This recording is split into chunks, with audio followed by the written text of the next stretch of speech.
Okay, then, let's get started, shall we? Oh, wait, hang on, this ratio's off. Widen. And centralize.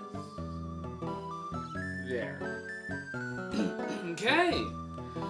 What is going on, world of YouTube? My name is Gridmaster Scott, and welcome back to episode 3 of the Pokemon Platinum Hexlocke. Don't know what a Hexlocke is? In the description below are the rules.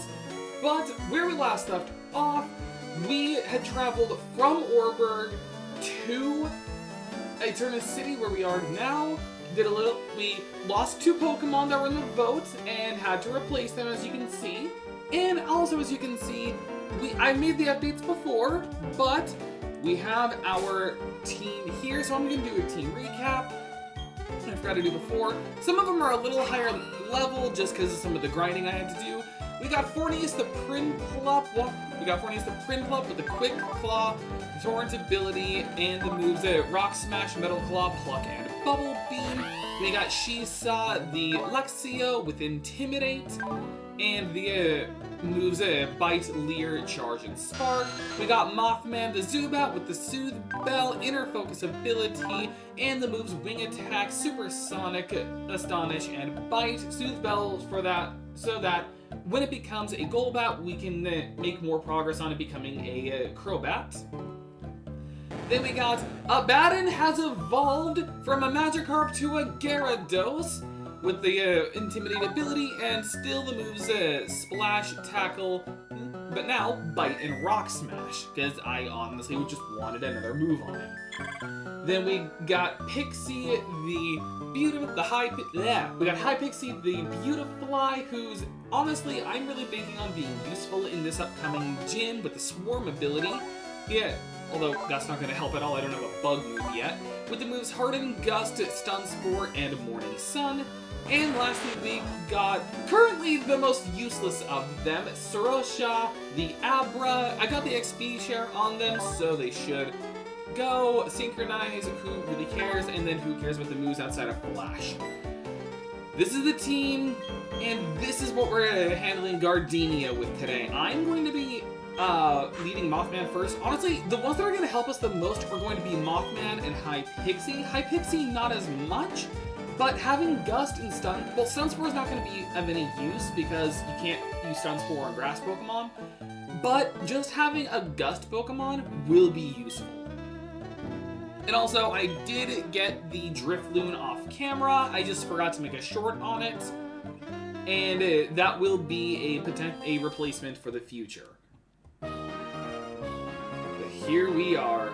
Gardenia's gym. Also, I almost forgot to pull something up. I always pull up the gym info beforehand so I know what I'm dealing with.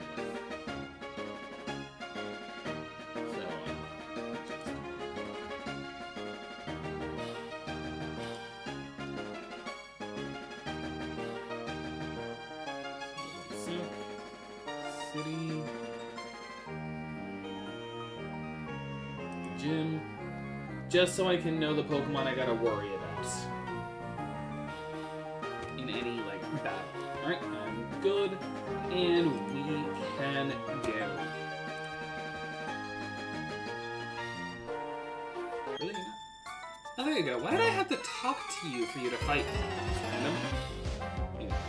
This is actually one of the gyms that changes in between games, because obviously this is, Platinum is probably one of the games with the largest version differences of all of them.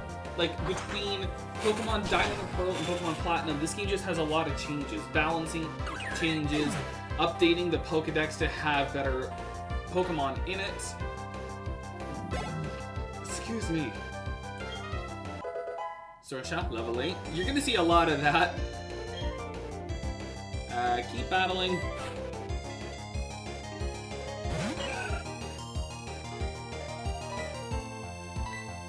But, oh yeah, what I was saying. There's a lot of changes between them. This is one of the gyms that changed the most, where before it was just a game of hide and seek, where you had to fight trainers, and when you did, you would unlock another trainer to fight, and then another, until you would eventually get the Pokemon, until eventually you would unlock Gardenia.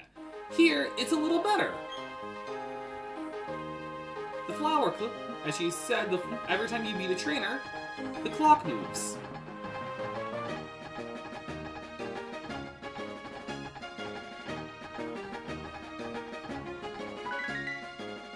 So basically, you still have to fight all the trainers, but now it moves the clock. But now you have a little flower clock, which I just think is neat. Also, I hope everyone had a good weekend today. I had a good weekend. I had a relaxing weekend. I had a mostly relaxing weekend. By that I mean Sunday I was just chilling for most of it. Sunday was a lot of just helping around the house, but overall I had a good weekend. Let me guess. Level 11. That Kadabra is going to be so useless for our team. But Mothman is surprisingly helpful. Also, something I just wanted to talk about that was just really, really random today. I woke up and I was just, and then it was like a while after I woke up. I was just going through my notifications on YouTube, and I noticed like a mention, someone had mentioned me in a post, and I was like, oh, huh, that hasn't happened in a while, so I would check it out. It was one of the most random things ever. Literally, it was just like, it said, like, Zephyr, I can prove you're racist with this video, and then there was just like, I want to say like 50 people like tagged in it, like 50 random channels tagged in it, and then at the very bottom of the post was a video that when I clicked on it to just see like, okay, what's going on, like after like an early 2000s intro, immediately was just like instantly 2 slurs, and I was just like, I'm not, like, nope, I really kind of regret that. Like, there is such a thing as bad publicity. Like, that was just really random. Like, I don't know why my name was put on that.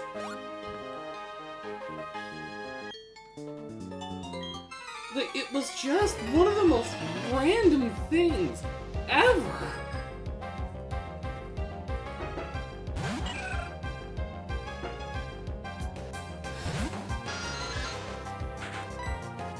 Being attacked the Roselia. Oh no. Oh, that was bad. That's bad.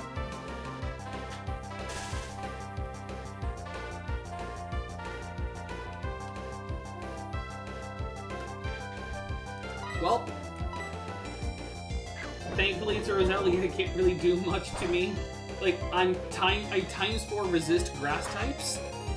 So Mothman really is like the best thing we can use here. And I'll just save on PP, even though it's only at 29 at the moment, and just bite.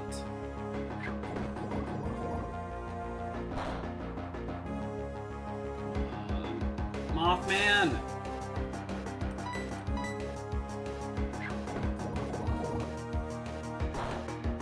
I'm not gonna use a Paralyze heal, because if I do, then they're just gonna use Stun Spore again.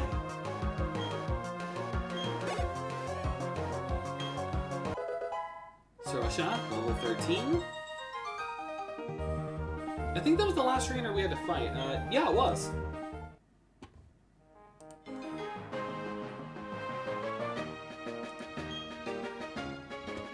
It's actually less trainers than normal, I think. Yeah, there's normally like 4 trainers you had to fight. Here it's just 3. It's just like, it's 3 trainers, and then it's here. Didn't blame Monster Hunter, and a bow user joined and died 2 times, almost failing the hunt, but we ended up winning. Like, did most of the work, but it was a hard enemy. Not as hard as the others, I get it. Alright. But that's kind of funny. It's like, hey, welcome, let's take out this monster. Like, I had to do most of the work. Okay. Paralyze, heal the moth. heal them off. And I know it seems overkill, I just don't want to leave, just because I already used the Paralyze heal. Really should have just gone. Alright, and now Gardenia.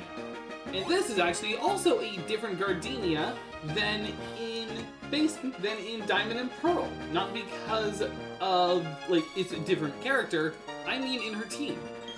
You kept me waiting. I'm Eterna City's gym leader, Gardenia, the Grass-type master. When I first saw you, I was convinced you'd find your way to me.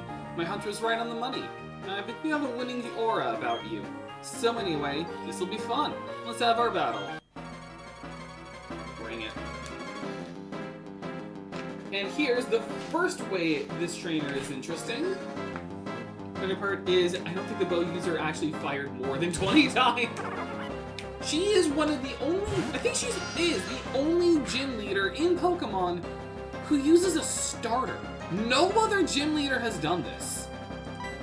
And honestly, I kind of wish more did. Just normalize them using starters. Like, there's an Elite Four member in this game who uses an Infernape, but I kind of wish more of them use starters. I just feel like we should normalize that.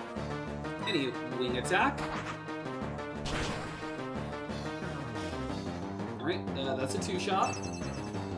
Nope, that's a 3-shot because now they have Reflect. Dang it. Well, now I kind of have to go. I have to switch out of Mothman. Although I think we get. I don't know if this is the we level up next.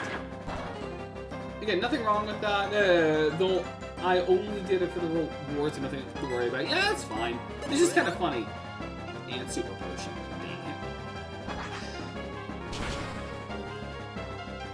I do kind of, like I said, I do kind of wish more of them did. Also, to make this go by faster, I'm gonna Supersonic, just for the off chance that they hit themselves in confusion. Or at the, which could also, come on, hit yourself. Sunny Day.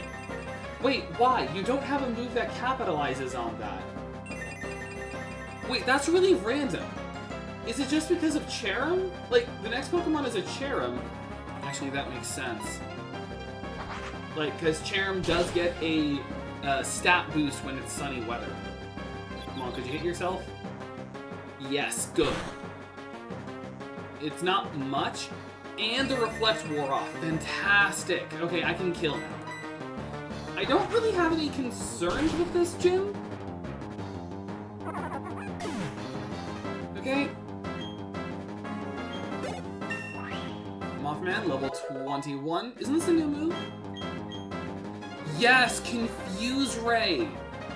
Definitely forget a move for this. I'm normally not the kind of person who does status moves like this, but this is one of my exceptions. It's like, it's Confuse Ray, excuse me, it's Thunder Wave, and it's Spore are usually like my exceptions.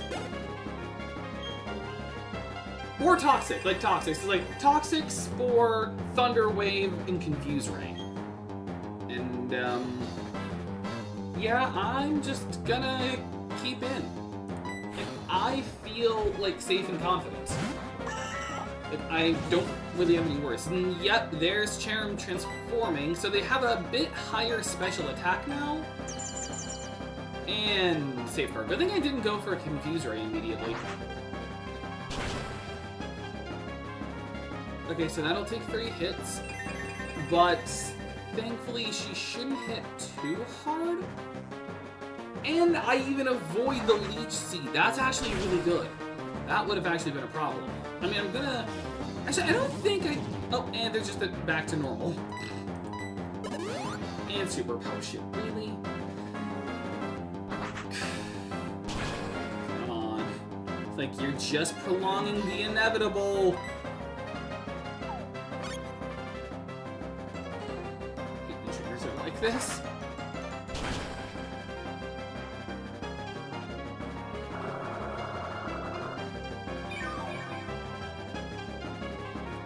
Oh, I didn't even notice that, but they did land the Leech Life. That's fine. Magical Leaf shouldn't hit too hard, because again, I ×4 resist. Mothman really is just the best thing for it, this gym. And dead. There's another Pokemon gone. I think I'm fine if I go into Beautifly because it's another ×4 resist. Level 14. No longer protected by Safeguard. Yeah, I'm gonna switch and give High Pixie a shot.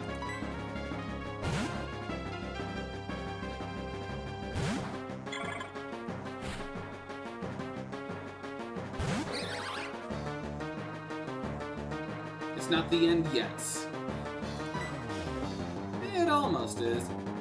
Alright, Gusts. Like, shouldn't be too bad. Yeah, because again, I'm bug flying, so I ×4 resist. Grass. Okay, yeah, so that's another 3 shot.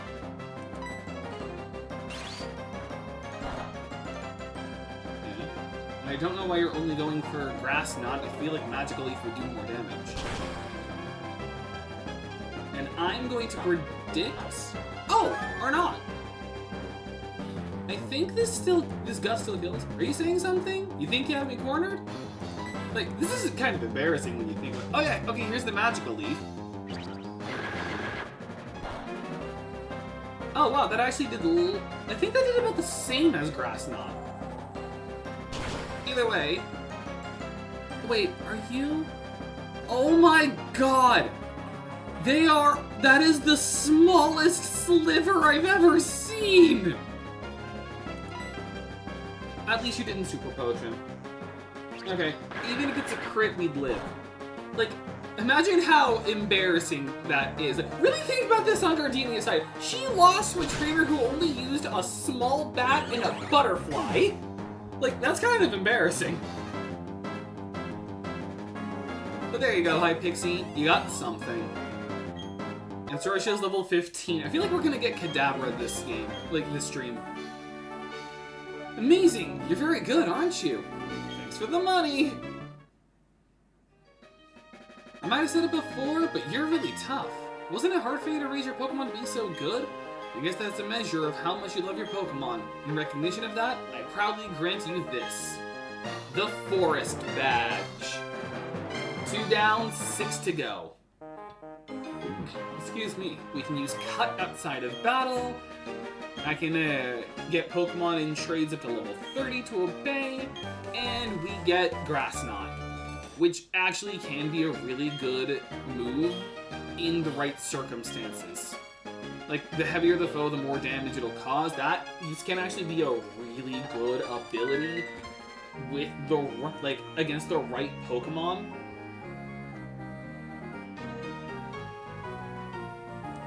Just getting ready for the next big story bit.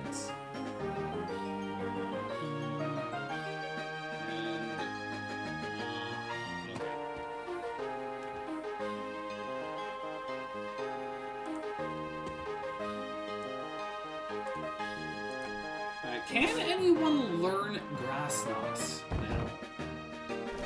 Or not? Let's see. Does it seem to be a good move with the right circumstances? 2 can. 40 is in Russia. I'd rather hold off. Well, actually, if I teach it to him now, that would be an attacking move. So, yes. I'll teach it to Surasha. And now they can actually attack. And I don't think anything can learn Bullet Seed. But to be fair, I don't know why I'd teach anyone Bullet Seed. Yeah, no. It's kind of it's not a good move. Just imagine, literally, is it in this game, and he has the badge. Not because he beat the gym leader, but he's the one supplying the grass and tree, like Larry. Okay, I don't know why she's a little. That is, I don't know, it's weird, but that is funny. Like Larry Butts is the one who supplied all of the. So imagine Larry in the Pokemon world. Do you think he tried to sleep with Pokemon? Do you think it'd be like a Joker Lopunny situation? Do you think Larry would try that? Like, he'd see a Gardevoir and just instantly be like, do you want a model? Like, Zoinks, do you want a model for me, man? Like, you got some really nice legs on ya, and there's no rules against it in the Pokemon worlds. Do you think he'd try that? I think he'd try that. I think he'd be that guy. I think he'd be like the person, like the guy who did that copy pasta about Vaporeon. Not going to say anything beyond that because you already know what I'm talking about. Alright, go back to Fornius. Because unfortunately, Surshell's not going to be good for 3 more levels. Maybe Sleep, but not Demon. Yeah, that's fair. Yeah, that's fair. And... oh, wait. You have Cut, though, don't you? Wait, did I not teach you Cut yet? Huh. Okay, let's teach a Pokemon Cut. And unfortunately, oh, that's right, I was gonna hope for, like, an evolution. Actually, hang on a sec. I just thought on something.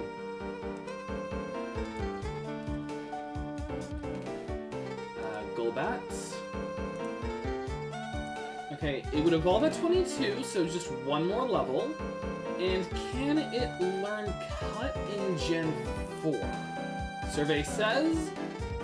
no. No, it can't. Okay, what Pokemon in Gen 4 can learn Cut? Because I'd really rather not teach Cut to a Pokemon. Because that's just bad. Okay, so by Gen 4, so...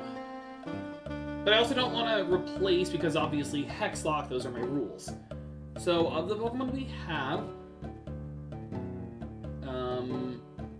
well, I can definitely say that a Kadabra can't. And it would take way too long to get a... oh, well, I was gonna say it would take too long to get a Luxray, but Luxray can't even learn it. Are you serious? The only one that can learn Cut is just my starter? And what's really bad? The move deleter? We're not going to be encountering them for a while. Because move deleter in Platinum is in Kanalave City. Do you know how long that is from where we are in the game currently? That means I have to do this. I have to get rid of a move. Like, obviously we can't get rid of Bubble Beam. I think... can you just put it on Bidoof? No, because of the no, because it wouldn't even work with like a stretching of the rules. Because the Hexlocke rules are we can't change a Pokemon out until we have an available slot. Maria is dead, and to top it all off, even if I did just get the Bidoof and then drop it off, it would just respawn the trees. So I couldn't even do it even if I wanted to stretch the rules. I'm probably going to delete Metal Claw because, I mean, A, Steel isn't that good as an offensive type because Fairy doesn't exist yet, and the only things that Steel is weak against are just Ice, Ground, and Rock, and I already cover the Ground and Rock with Bubble Beam, and it is also, like, the weaker of them, so I'm better off just getting rid of Metal Claw. And then as for Ice types, I mean, I do have Rock Smash, but I feel like eventually I'll just get better moves to deal with Ice types, and we're not going to be dealing with an Ice type trainer for a while. Use Cut. So unfortunately, our starter is going to be a bit of an HM slave, which kind of sucks. But on the bright side, we can get an item. Right over here. TM46 Thief, which is a really good dark move. Like, this is a fantastic move. Like, 40 base power may not seem like much, but it also steals whatever item they have. And we can teach it to... really? Against Surusha? Okay, so I could either teach it to High Pixie, which isn't a good idea because they're special, not physical. Same with Surusha. Kadabra is special, not physical. So it'd either be Mothman or Shisa. And honestly, I think I'd rather just not for the moment. Because Bite is about the, like, is a little bit stronger, but also I think, is either stronger or it's the same base power, but more importantly, eventually they learn Crunch, which is better. And also, I do not have any mods on here for, like, having trade Pokemon evolve by level up, so we will just be running with a Kadabra. Also, hello, it is me! Me! I have startled you, yes? I am, after all, an officer of the International Police. It is only natural that I be a master of disguise. Looker! Incidentally, you're a first-rate trainer. Of that I am very aware. I therefore think you will be okay, but I must warn you to be careful anyway. Also, a word of advice. This building, it has 2 stairs. One of them, a trap it must be. But the crooks of Team Galactic, they do not appear, how shall I say, smart. There should be an easy way to tell the stairs apart. Isn't it just as simple as... Oh. Alright, dang it. Isn't it just as simple as, like, whichever one doesn't have trainers is the safe one? Or actually, the path you choose is it leads to glory.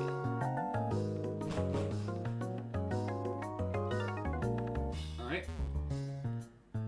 Okay, yeah, I was right. Just go this way. Although I do want to go that direction just so I can fight trainers. Like, we're all full healed, so there's no, like, real, like, scary risks. And I don't think there's any items here. Like, nothing in the trash can. But really, like, as a group, Team Galactic has its sights set on the stars, not in this world. Oh, you are Scientology! Team Galactic is just Scientology! Also, as always, to make these battles safer... Like, if you think about it, Team Galactic is just Scientology, but instead of existing for tax evasion, they exist for terrorism. Also, I love how they have more double battles in this game than they did in the previous generation, but you can still avoid all of them just by talking to individuals. Not all double battles are like that, unfortunately. Some of them are like a required double battle fight, but it's still kind of neat. It's still kind of funny.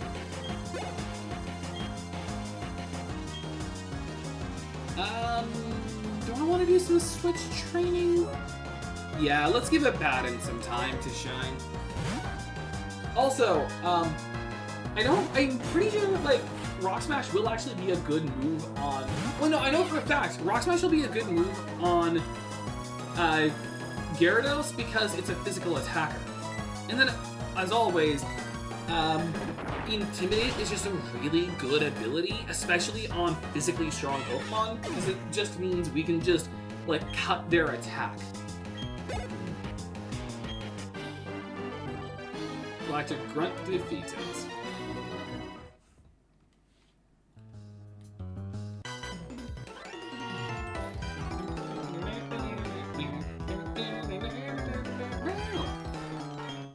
It's like, it's good music. It's always good music.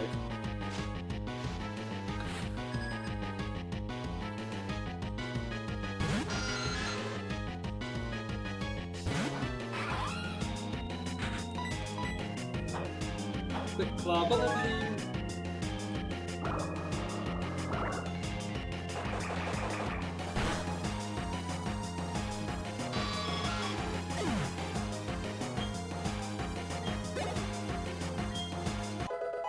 Level 16 Surosha.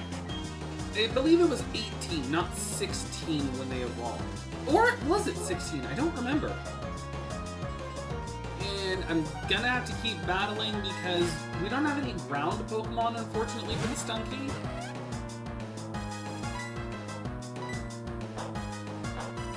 But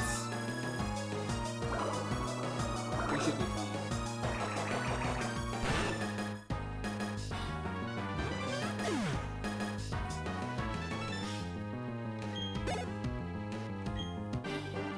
And Grunt defeated. I feel like I got meddled with. Oh, it was 16. So we've got a Kadabra now. That actually can be useful. Not as useful as I'd want because the Eviolite doesn't exist in Gen 4. It was a Gen 5 item. But this can still be really good. Like, pretty deep. Like, it may not be Alakazam, but it's decent enough special attack. So, Kadabra can be good. We got Confusion. So, we do have a... Let me actually get an image of Kadabra right now. Just one sec.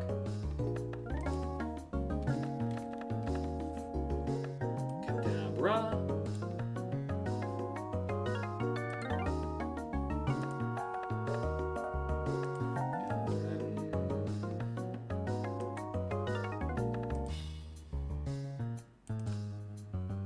Alright, and now we have a Kadabra. And honestly, this is a decent team we've got built right here. You know? Like a Prinplup, a Luxio, a Zubat, that's, I believe, like one level away from evolving. A Gyarados, a Beautifly, which is kind of the only real, like, weak Pokemon here, but it has Stun Spore, so it's forgivable. And then a Kadabra. So, it's still Brave Nature, which honestly could have been worse. 47 special attack is really good. Synchronize is actually a good ability now that Sorosha actually has stats to matter and another attacking move. We just gotta get it a bit higher level because at the moment, this is not a nice level. But Synchronize can be good. And then, obviously, like, Teleport and Flash are kind of... Like, Teleport, who cares? Flash is useful in one area. And then Grass Knot and Confusion are, like, the heavy hitters. Those are, like, his good moves. But I'm gonna wait until we can get a... Until we can get, like, some... Our objectives are incredible! Too incredible for me to understand. I'll fight blindly to defend them, and your intrusion won't be forgiven.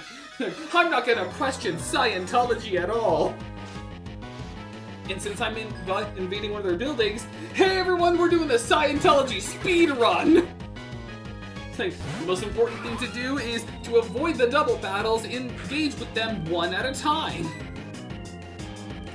Pluck. And this is why we didn't get rid of Pluck. Again, Metal Claw doesn't matter that much because the things you'd be the most useful against don't even exist yet.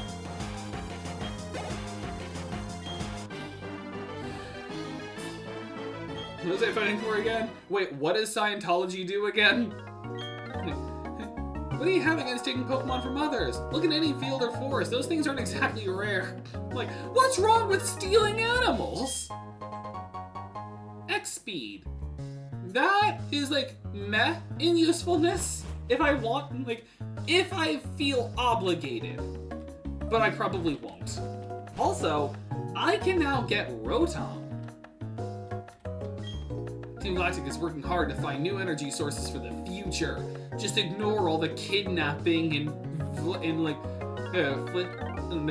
flagrant, like, invasion. Let's see how good this Pokemon is. I stole it from some weak trainer. Like, I like stealing from people. I like the idea Metal Claw is just blunt, so that's the reason that it can't be substituted for cut. Well, that's actually kind of the real thought. I just thought on that. Like, why can't any other cutting move work? Like, why can't I, like, Rock Smash, why can't I use a strong enough, like, punching attack to do it? Legend ZA got it right, because in that game, you didn't need just one move to deal with certain obstacles. You could use anything else to do it. Like, against, like, Sludge, you could use either a Psychic move, or you could use a Water move, or you could use something like Mud Slap to clear it away, so long as it is a fluid, or it can, like, be effective against poison, or against rocks. You don't need Rock Smash, you just need a good strike-based fighting move. Also, was this the top of the building? No, but like I said, I always go after the optional stuff. But it's the same thing here. Why do I need Cut when moves like Metal Claw exist? Like, why can't I just use something like that? Like, it's just weird. Yeah, I walked down this path on purpose. Why, thank you. We love it when people come to us to donate their Pokemon. Like, it is funny how, if you think about it, like, Team Galactic is just Scientology as a Pokemon villain team, which is kind of political when you think about it. It's like, really think about the socio-political implications of that. Like, people always say that Team Plasma is just Pokemon PETA, so does that make Team Galactic Scientology? And in that regard, what does that make Team Flare? You know? Actually, I know what that makes them. They're just a death cult. A Krogunk. Finally! Your time has come, my child! My son! You can... Like, I hold up Cadaver like, my son, you can be useful! You can actually do something! Confusion. Like, this is a low enough level enemy. You're fine. I mean, you could have also handled that other Krogunk, but it was the only Pokemon they had, so... You're welcome, my child. My child. You know what? Keep battling, Srosha. You're closing in, and soon you can stand amongst us. Confusion? Okay, that actually did more damage than I thought. I guess I underestimated 47%. I just like the idea of you holding up a giant psychic Pokemon and it just dies because of like a hyper beam. Oh no, that's sad. It's like, my son, my beautiful son, brrr, like, my child! Like, also my hand served, but more importantly, my child!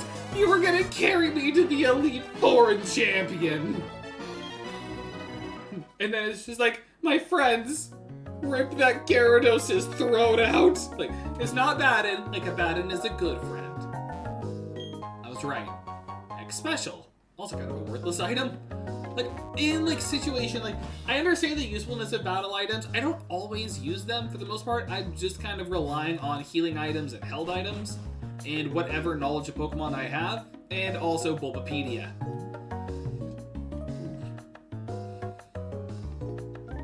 I think it's always the ones with the signs are the way to go, so... Random scientists. They even have scientists! It is Scientology! Our mission is to implement our operations without question. It is all for the New World Order that our boss will lead. It's just Scientology. It's just Scientology. It's just kind of funny. And I mean, they have their own buildings with their logos plastered everywhere! Like, it's just Scientology. Oh, that's an X Special. I think we're fine though. Like, it's the only one this guy has. Okay, we're fine. I was a little scared, but we're fine. And that's here. I like the fact none of them actually know the actual cause the leaders are trying to do, so most of them are just fighting for absolutely nothing. Literally, the leader is trying to make the world of nothingness, so they're religiously fighting over nothing. It's like atheist churches existing. Like, it's a sad thing that exists, but it does. Also, disable can be really good. Obviously, I'm getting rid of teleport. This will never help us. Forgot teleport, learn disable. That can be a good move for now. Obviously, I'd rather a different attacking move, but this will be good. This won't go unpunished. You have invoked the wrath of Elrond Hubbard.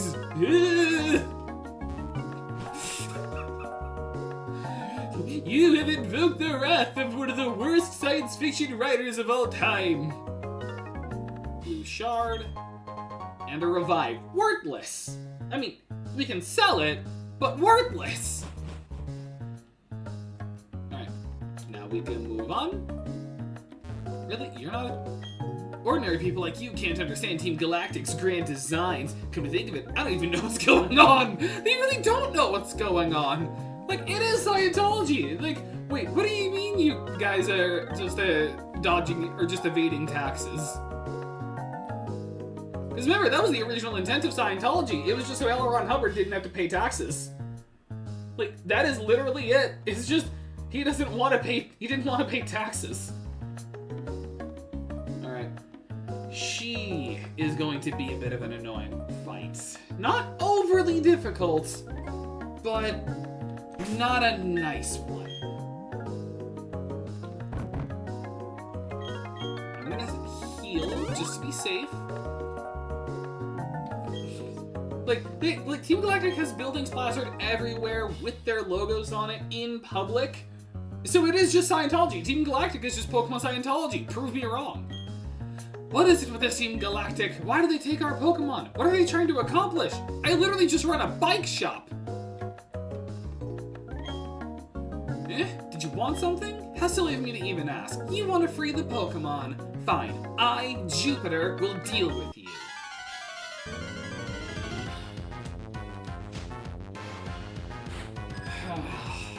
Commander Jupiter. Just as hard as Mars was. Except instead of a fat cat, she has a fat skunk. Bubble Beam. I think I'm fine if I just stand with 40s against her. The biggest threat is going to be... Oh, you had Giga Drain. Oh, that did nothing. Alright, the biggest threat with this Dante is going to be Night Slash because it has a high crit chance. Also, like, with my hand sword, use cut! I'm a weeb! Deal with it! Alright, I have a plan with Hornius. Alright, I have a plan here. I'm gonna stay in. Get 3 levels higher, but it does still have both decent attack and a high crit chance. So I'm going to pluck. Oh, you poison gas. Okay. Well, this is still my strategy. Pluck. And we take your Citrus Berry and instantly heal. So I healed off some of the Giga Drain, even though it wasn't that bad. Thankfully, they don't have a move to capitalize on poison. I don't understand. How is an Aqua Jet not a surfing move? It should be. Like, again, like, actually, that's even dumber. Like, with Surf and Fly, why can I not just go on this Pokemon that's already on top of the water and go across the water? Like, why can't I do that? And then why can't this Pokemon that is already flying me up? Like, it's so weird when Pokemon does that. It's like, I can't carry you places on my giant wings unless I know fly. Like, you're already flying! It's like, you teach them fly, you don't... Oh, wait. Okay, good. Like, I teach you fly, you don't have the gym badge for this. This is it's so dumb. Okay, I am now going to switch out. The only attacking move they have is Night Slash, and unfortunately I don't have anything that resists it. I'm going to go into Shisa, I think. Who has the better physical defense? Because like Fornius' defense is 49. Lower. Dangerously lower. Although Shisa does have a good attack. And I do get Intimidate. So unless they get a crit, then Shisa should be fine. So don't get a crit with Night Slash. And the damage should be fine. It should be safe. Yeah, okay. And then just Spark. Don't crit. Please don't crit. Okay, we're good. We win. We won. that actually could have been really bad because Night Slash has a chance of critting.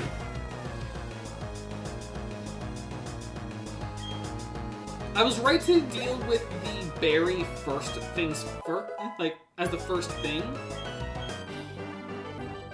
Alright, losing to some child, being careless cost me too much.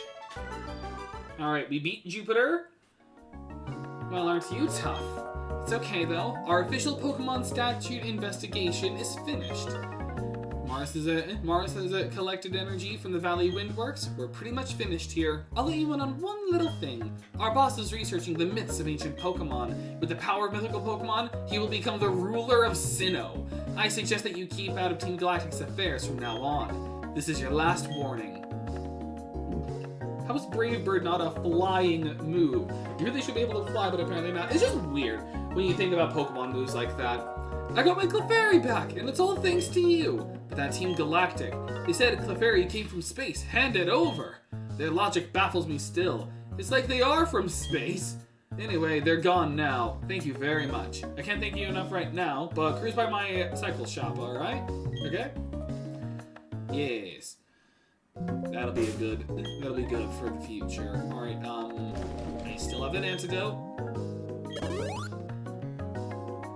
They still don't die from poison when walking, but I'd rather not risk it. Upgrade.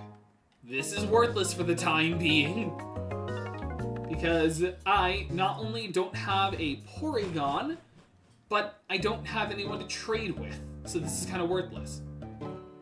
Like, and that, everyone, was the Scientology speed run. We went further than anyone else has gone before. Like, and trust me, this won't be the last time we're doing a Scientology speed run. Tune back in when we do the biggest Scientology speed run ever. That's right, we're doing the main building.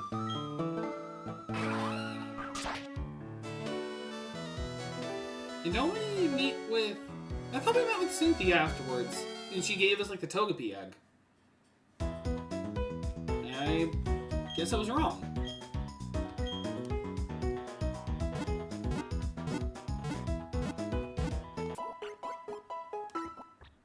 Did she not? I thought she did. Hang on.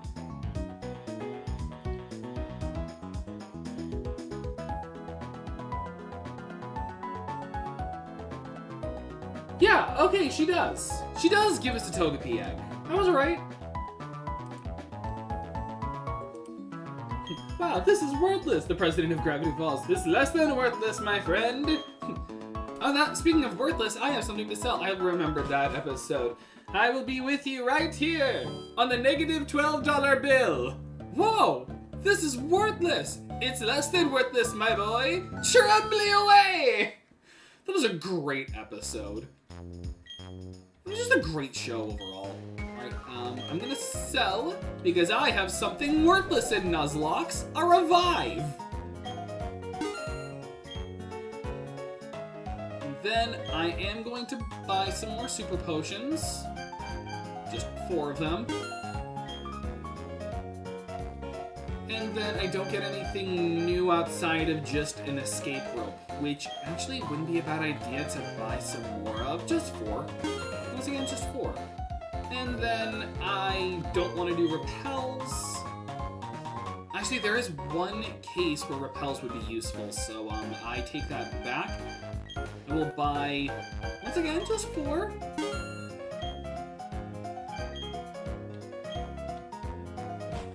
And then I want to point this out, Alex. Apparently, the Book of Bill is the final thing of Gravity Falls when we could have gotten the adventures of Stan and Stanford. It is sad that... Oh, here we go. Here's where it is. I thought she gave it to us outside of the building, but no. Outside of the Galactic building, but no, here. Oh, there you are. I was looking for you. I've got something nice. I want you to have this Pokemon egg. Will you accept it? I would, but I don't have any room, but I'll be nice. You have 6 Pokemon already. You don't have room for this egg. To store Pokemon at the PC... Yeah, in the PC box first. Alright.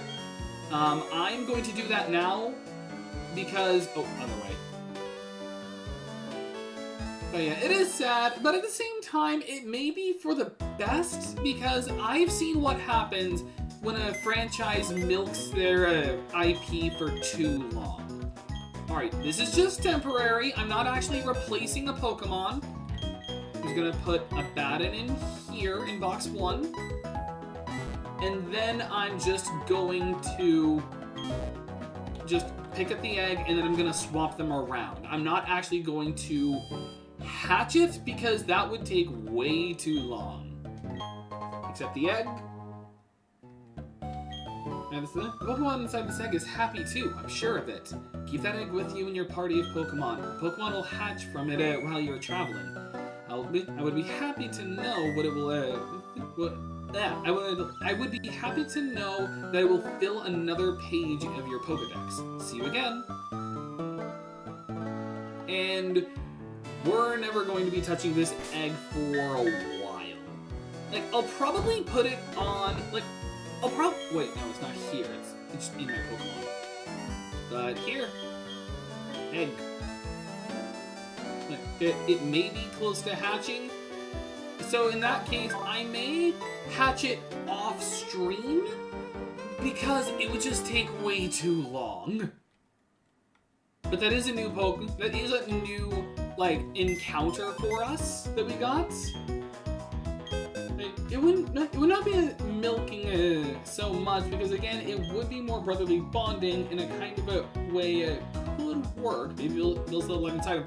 I've heard of that theory before. I've heard the Bill is alive in Stanley theory. However, the Book of Bill already proved that's not true because they already told us where Bill is. He's inside of the Book of Bill tells us that he's inside of a place called the Therapy Zone. When he invoked the ancient Axolotl, the ancient Axolotl punished him by sending him to a place called the Therapy Zone. Essentially, a torture dimension for a bunch of terrible people where they just get therapy.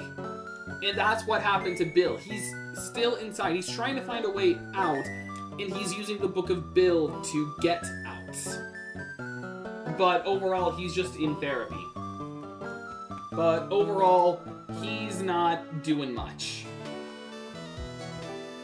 So, no, he's actually just trapped. Just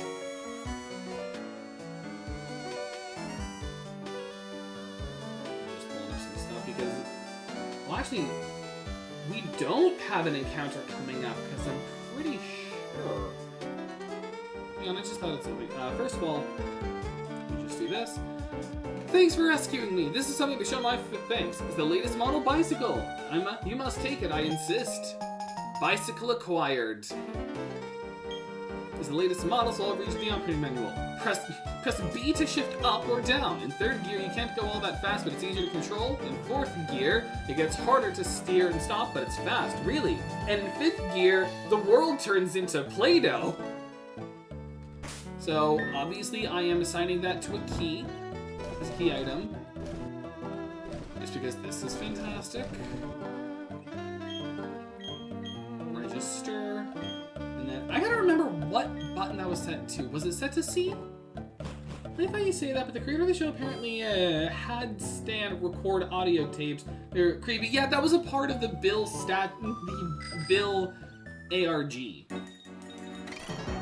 Alright, and now we got a bike, but that was already like something handled. Basically, not here, I was gonna go to the Pokemon Center because I wanted to check on something for encounters.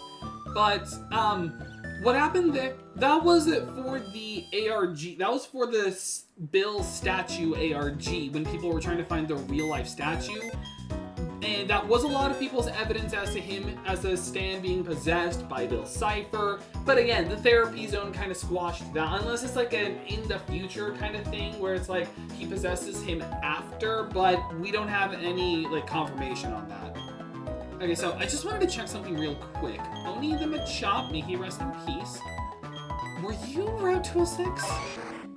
207! Okay, so we don't get a Route 207 encounter, and we also no longer... Oh, wait,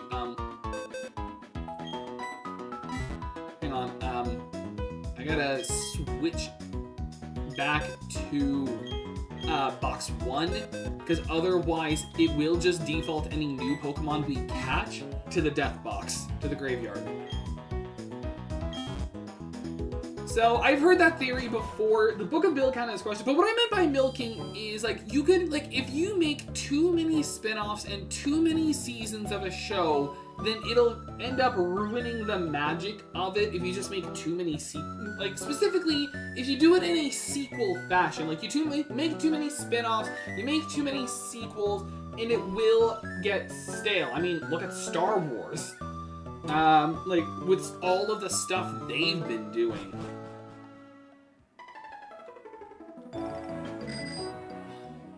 And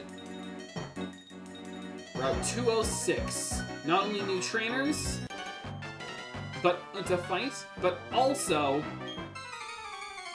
it'll be new a new encounter. In fact, we're actually gonna get 2 encounters. We've got the 206 encounter, and then there's the cave encounter. Excuse me. Oh, do I play it safe? Yes, I do.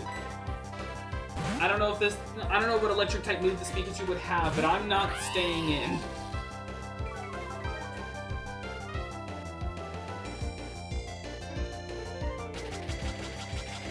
Really?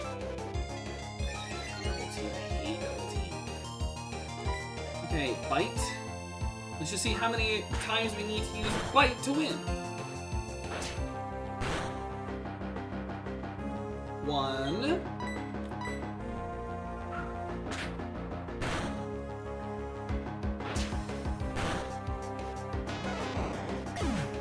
Okay, so I've heard the Bill possessing Stan theory before, but I feel like the Book of Bill's kind of squashed that theory and shown that no, he's just in another area, but he's using the Book of Bill to escape. That's why there's an entire ARG built into it.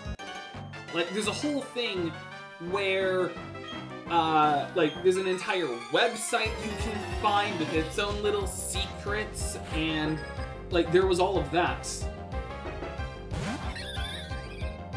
Oh, I remember when I had a Staravia. She died because I didn't pay attention. But you also gotta... But that's what I was saying. Like, of course I would have loved more Gravity Falls. Of course I would have loved, like, a side spin-off following Stan and his brother. Like, just exploring the ocean, hunting down monsters, and rekindling their brotherly connection. Like, I would have loved that. But you just gotta make sure you're not doing it too, and you're not, like oversaturating it. That you're not gonna burn out your own franchise. It's just the thing I'm saying. It's something I've learned from a lot of people. Like, there are times when a spin-off is good, don't get me wrong. There are times where, like, it's good to do a spin-off. Like in Naruto, for example. Like, I still want a Naruto show that just follows Minato when he was Naruto's age. I would love that. You know? But there are other times when we just don't need spin-offs. We don't need to know, like, every minute detail of a show. Obviously, if you're gonna do what's like tie up loose ends or give show to a character people really like, that's fine. Again, like Minato. Like, I would love a Minato spin-off. But I'm just saying, like, don't always get upset when someone just cancels a show outright, because sometimes it's for the best to just pull the plug.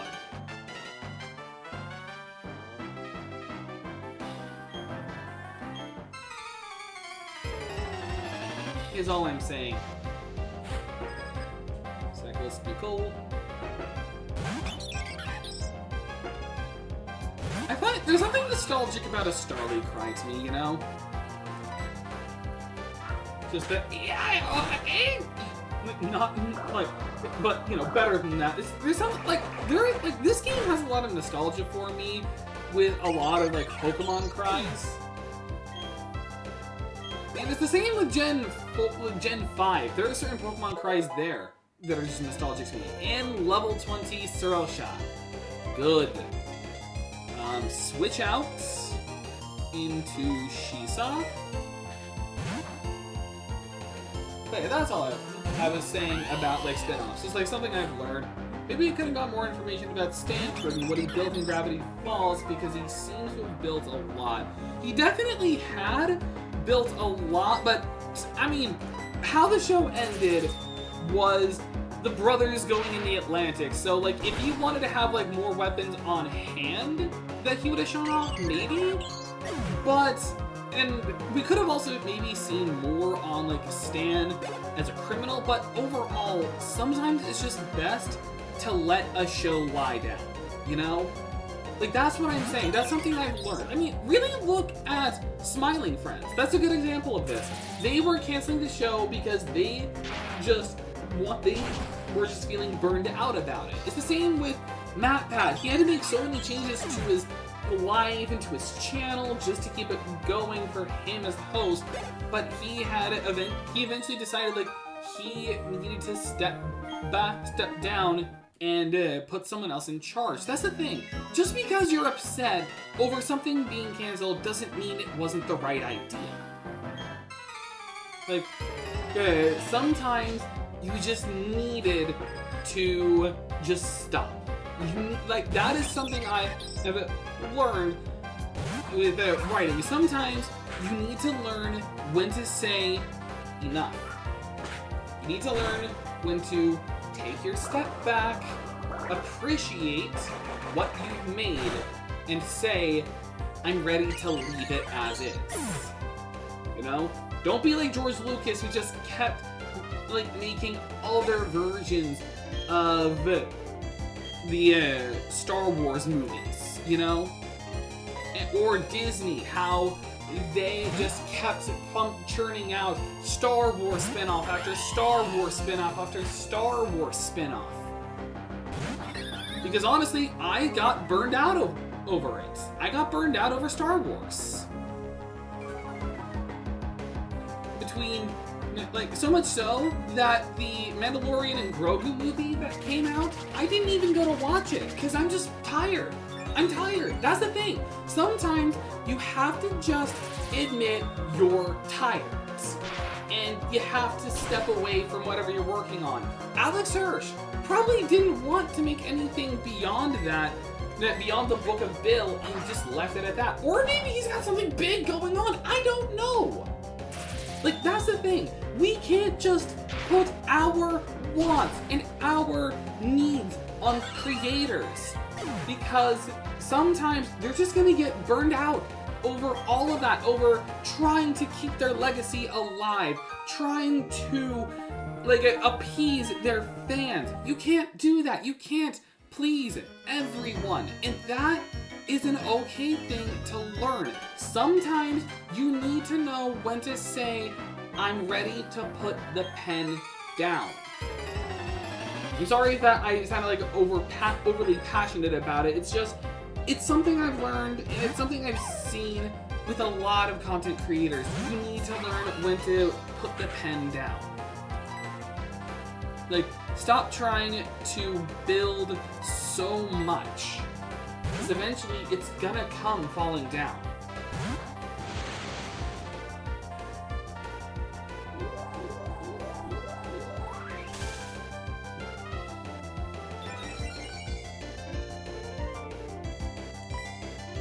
Confusion.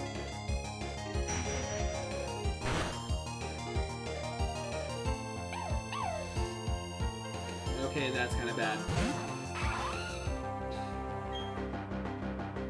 Yeah, maybe it's fine. Maybe I outspeed? Okay, yeah, I outspeeded level 21 Shanks.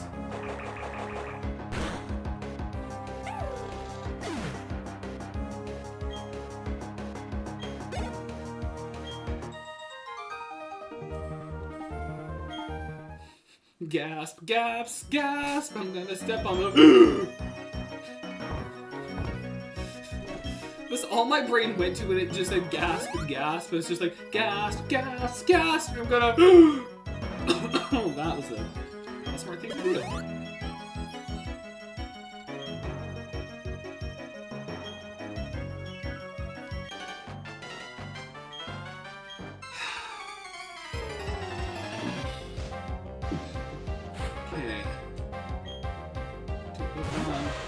Okay. Okay, well, obviously I'm bubble beaming. Yes, I kind of step on the gas, proceeds to step on Larry. Yeah, just like, I'm gonna step on the gas, just like curb stomps him. Just curb stomps Larry. It's like, gas, gas, gas, I'm gonna step on the gas. My spine!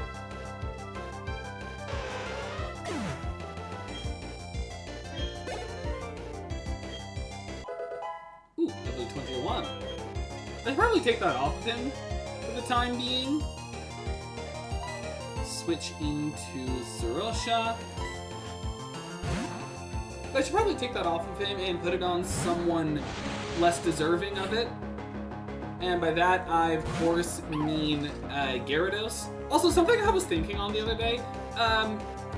I initially was complaining about how all of the Pokemon how I have 2 water-type Pokemon, and it's just so annoying. When in actuality, I have 3 flying types. Like, Yura was complaining about the oversaturation of water types on my team, but if you think about it, I have 3 flying types. I got the Zubat, I got the Beautifly, and I've got the Gyarados.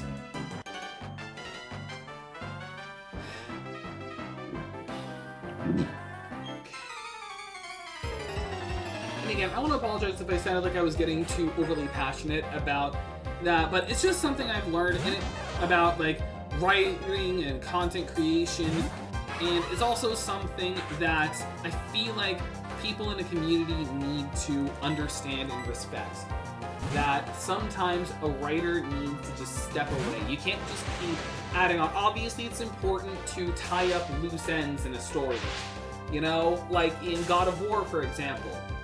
Like, oh, and we paralyzed the Pikachu with Synchronize. Nice.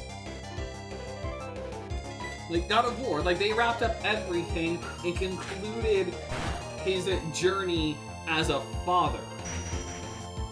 Like, they wrapped up all of that. That Town is an interesting YouTube series. Oh yeah, I forgot to check that out. Grass Knot. Dang it. And they haven't been paralyzed at all. Oh, nice.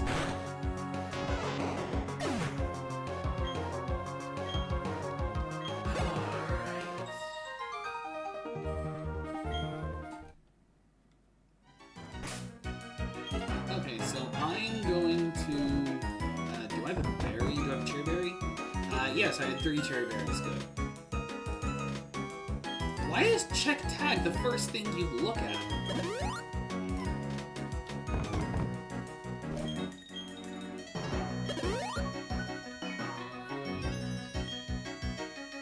Hello, Internet, not recommended for kids. It's always good to put that disclaimer. Hello? It's a bicycle without this.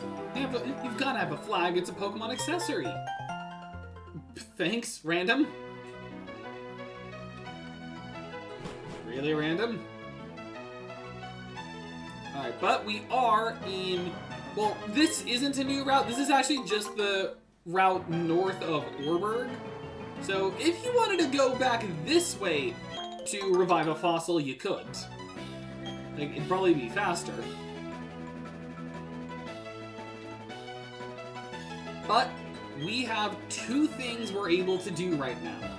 First, we can get a new encounter on this route. Well, not this route exactly. Like, and wait, is this still counting as Route 206? Let me check after I pick up this PPA. Let me check something. Just trying to pull up the map. Unregistered. Season 1 is only 7 episodes. Season 2 is under construction. Nice. Okay, 206. Okay, that's 207. We are on 206 right now, so this is a new encounter. So we can get a new encounter on this route. And I think there are some decent Pokemon here, like Gligar. that is a dupes encounter. That is a dupes. So I'm going to not. And I'm just going to run away. Let me double check on Route 206.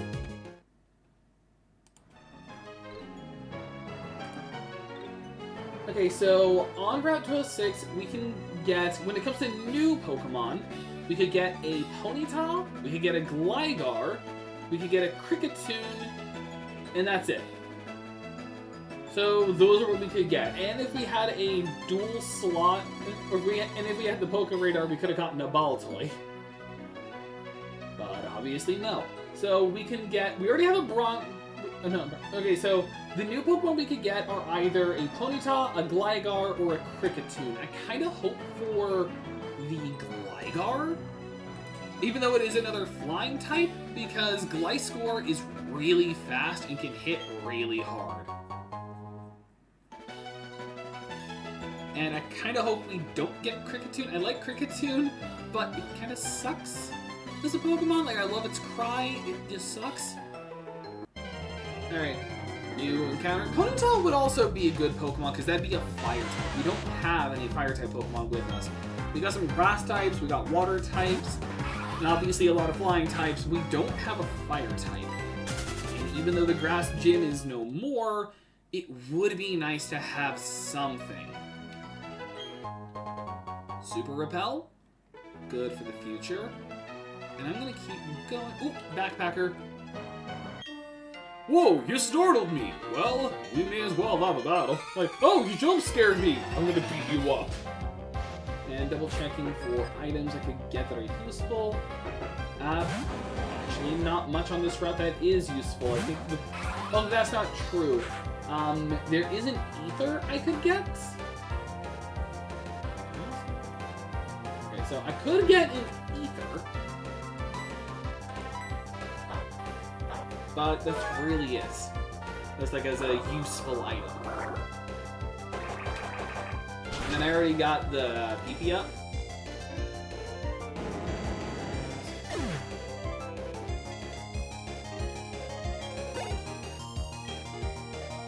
Oh, right, I was gonna take that off. And in fact, one of the videos is labeled, "Do you think it's a bird?" I've already seen it, what it's a work. That is funny, because of all the bird Pokemon I have, like, we have a lot of birds. I'm basically like a Hitchcock movie. It's like they're gonna start falling out of the sky at any moment. Which is actually funny, because we actually have only had one dead bird Pokemon. Like, again, I am sorry about Pixie dying, but your power startles me. Okay, I am going to take... Nope, I had to go to my Pokemon. I am going to take this off now, because I actually would feel comfortable using Sarosha now. But if I was to give it to someone else, it'd be either Hypixie or a Baton, and honestly, a Baton has better stats. So I'm going to give this to Hypixie. Actually, I want to see something fun, because this was on the DS, there always had to be some form of a touchscreen compatibility. Want to see something fun you can do here?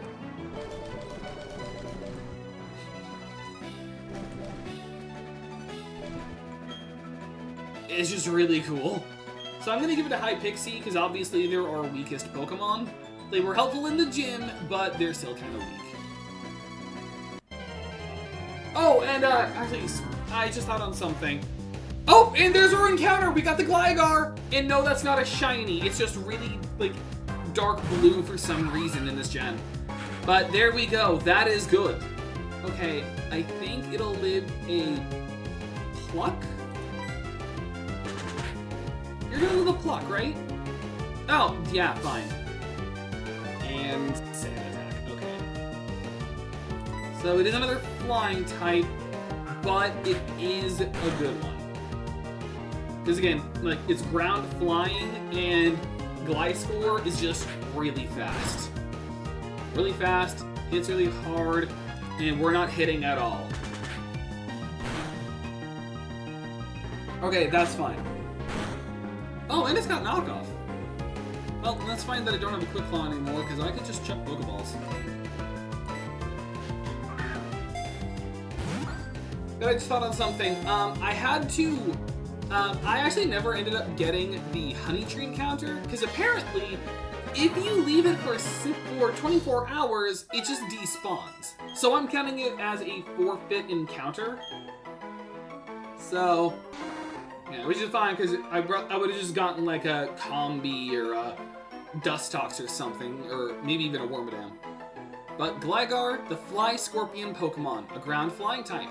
It glides as if sliding. It startles foes by clamping onto their faces, then jabs with its poison stinger.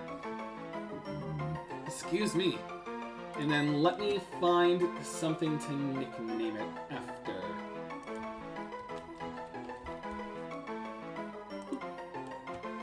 Because, like I said, remember, we're naming these all after personas from Persona 5. So, there wasn't a Scorpion persona, I remember that.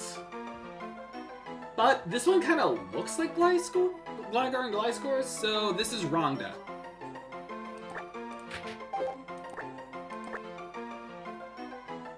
Let me make sure. Rhonda.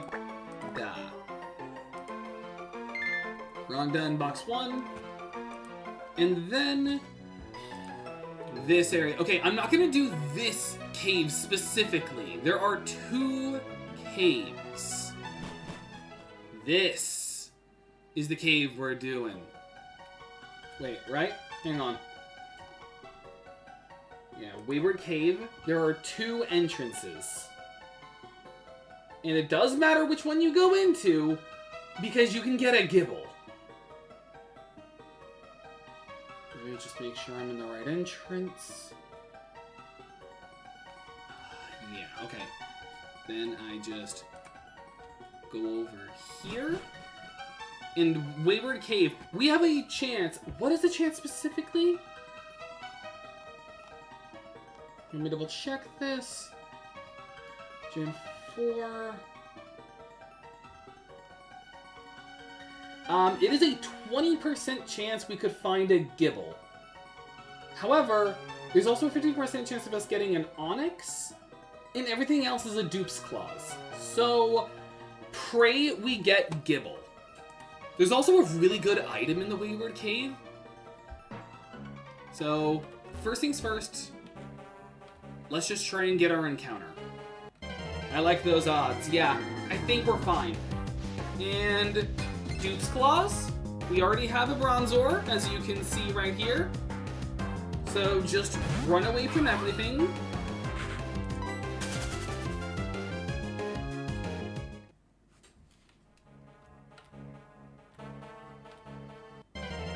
Come on, gimme Gibble, gimme Gibble, gimme Gibble, gimme Gibble, gimme that Gabagool, gimme Gooble, gimme Gibby, like give me Gibby. It's like I loved iCarly as a kid. And Gibby did not age well, honestly. You ever think on that? Like how, like Gibby did not age well in that show at all. He started off as the goofy Gibble! We got Gibble! And it's the highest level we could have gotten it at with level 20. Oh, that's fantastic! Okay, it'll definitely little bubble beam. This is just neutral. I mean, it would. I'm like with the. Wait, this is just neutral, so it should. No, not takedown. Anything? No. Oh God. Okay. Okay. Okay. Pokeball. Come on, please. Please. Don't take down again!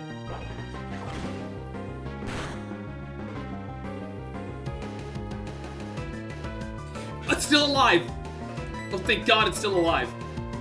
I don't have any Great Balls, unfortunately. I wasted it on the Drifloon. Come on. Come on, 1. Okay, please use something other than takedown. No! Oh, God! Bubble Beam was too strong. Dang it!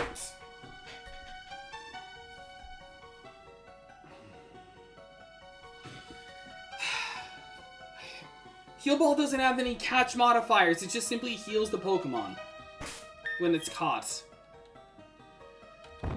Oh, man. Oh, that Gibble would have been so good. Do you know how strong Garchomp is in this generation? Ah, you better pray to God that we find, like, a shiny Gibble to redeem it, because that is a failed encounter.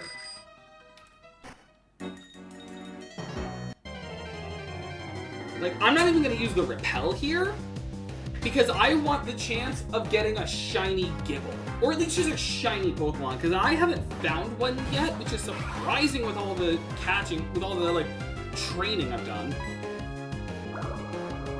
It's the same thing with Lucario. Yeah, like Lucario. I mean, Lucario's a bit more forgiving, because there is a guaranteed Riolu we can get. And granted, it takes a long time for it to evolve, but... And it also, you get it really late, but it's still a good Pokemon to have. But man, Gibble would have been good. And we got it at level 20. I shouldn't have done Bubble Beam. That was too strong. Also, really? Okay, I'm gonna send in Shisa. But yeah, Lucario's a fantastic Pokemon this generation. But man, Gibble would have been just phenomenal. Like Dragon Ground, it's a pseudo-legend. Oh my god! I'm staying in.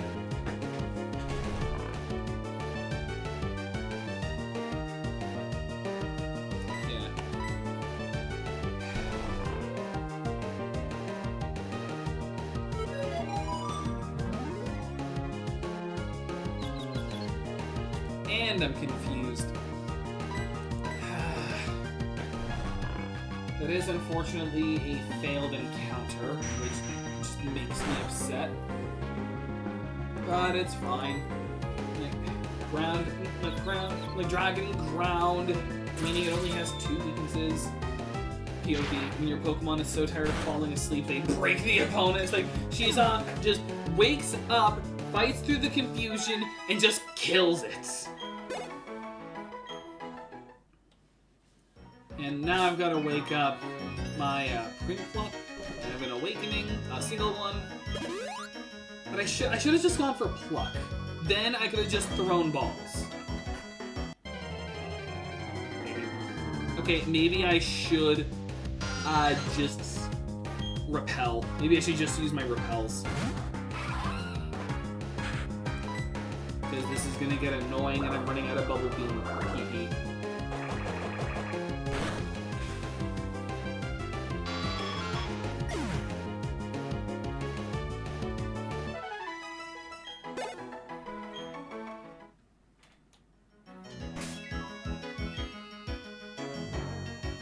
Like, I'm trying to think, am I desperate enough for a Gibble that I'll stay...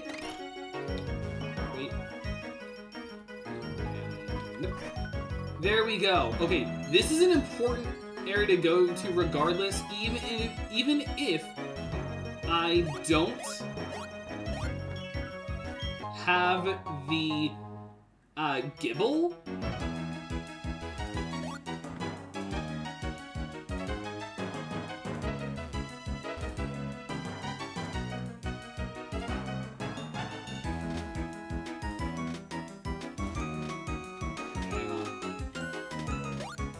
Dang it.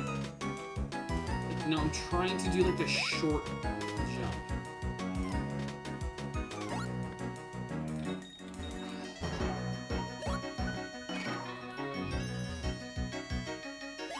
Okay, there we go.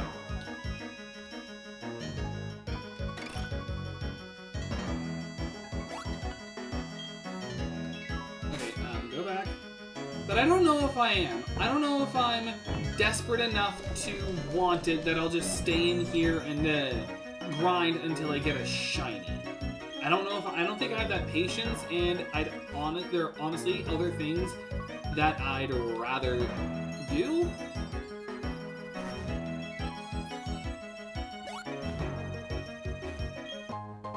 Rare candy. That's definitely a good item. I'm gonna hold off on it. Oh, actually, wait, no. I could use it now. There is one thing I can use it on. Wait, is it in medicine? Oh, yeah, okay. Because I believe, if I'm right, level 22. Yes. Okay, we can get a Golbat. I was right to use it now. I can just get a Golbat now.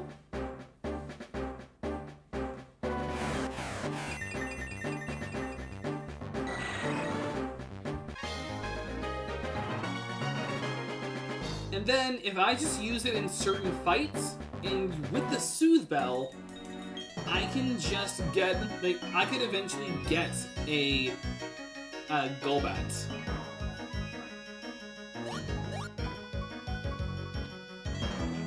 In fact, did you know that? Oh, hang on. You know that if you have a level 100 Magikarp and you give it rare candy, it would just evolve? Nice like, why do I feel like that's one of those, like, playground rumors? Like, Mew under the truck. That sounds like a Mew under the truck kind of thing. Wait. Up. Dang it. There we go. And the prize at the end of this was... It is true. Kind of funny. Earthquake. You just get this. You just can get Earthquake with 2 badges. Now, originally, this area was locked in Diamond and Pearl. It is locked out with Strength. You need Strength to get here, and you don't get the ability to use Strength until, I believe, Conalave, until you get the Conalave Gym Badge. So, you have to wait until your 6th Gym Badge before you can use Earthquake. That's, and then, but here, you can just get it all, like, after beating Juniper. And 100 base power, 100 accuracy. Like, obviously I'm teaching it to Abaddon. Like, because they're the only one who can learn it. And then this is just a fantastic move as always. And then I think it'd be kind of funny to keep Splash and get rid of Tackle. So I'm going to do that. And now Abaddon has more viability. And this is and we had to do this part of the cave specifically because there's no other parts that spawn it.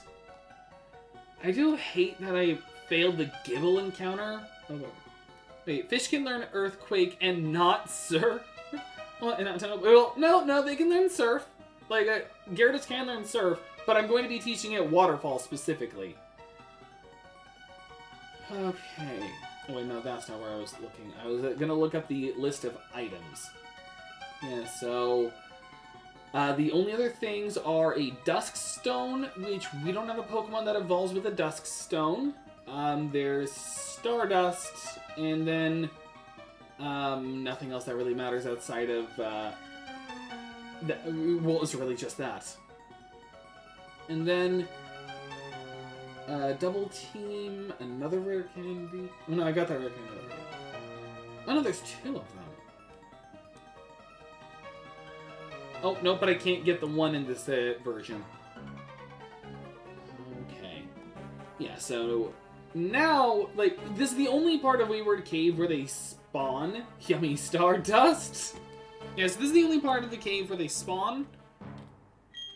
Alright, and I'm going to allow it to be off, but I'm going to turn off this. See if we can just get, like, see if God wants to apologize, wants to forgive me for my stupidity. I should have just gone for Pluck, like I did with the Gligar. Like, that was just me not thinking properly. Like, I should have just done Pluck, and I also forgot that it can learn Takedown. So that was all me.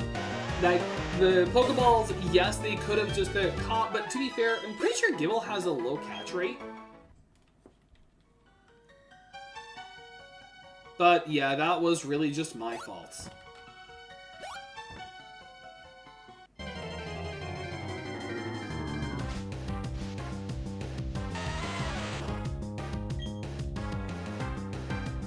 Now for the... Well, not yet. I'm getting ahead of myself. But we're technically not done with Stardust Cave yet. There is one other thing we can do that I kind of want to do, even though I don't want to. You know what? I'm going to do one part of it. Because overall, I don't really care about this quest, and it's actually completely optional. And I'm not going to learn Fury Attack. Because to learn because A, Fury Attack sucks as a move, and B, I'd have to give up either Bubble Beam or Pluck to learn it. So I'm not learning Fury Attack. That really does kind of suck.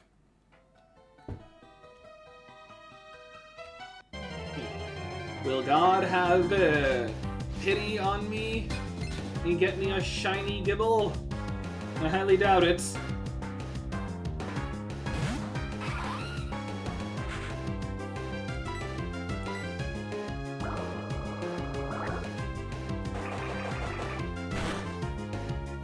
And I don't want a shiny hunt for one either, because that sounds atrocious. Arceus, no. It's like, man. You know, I heard something funny the other day. I was seeing someone's playthrough of Fire Red and Leaf Green, but like the Switch port of it, and they were pointing out how it is canon that Christianity exists in the world of Pokemon because they christened it. They christened Mew. So what does that? Hey, we almost got this.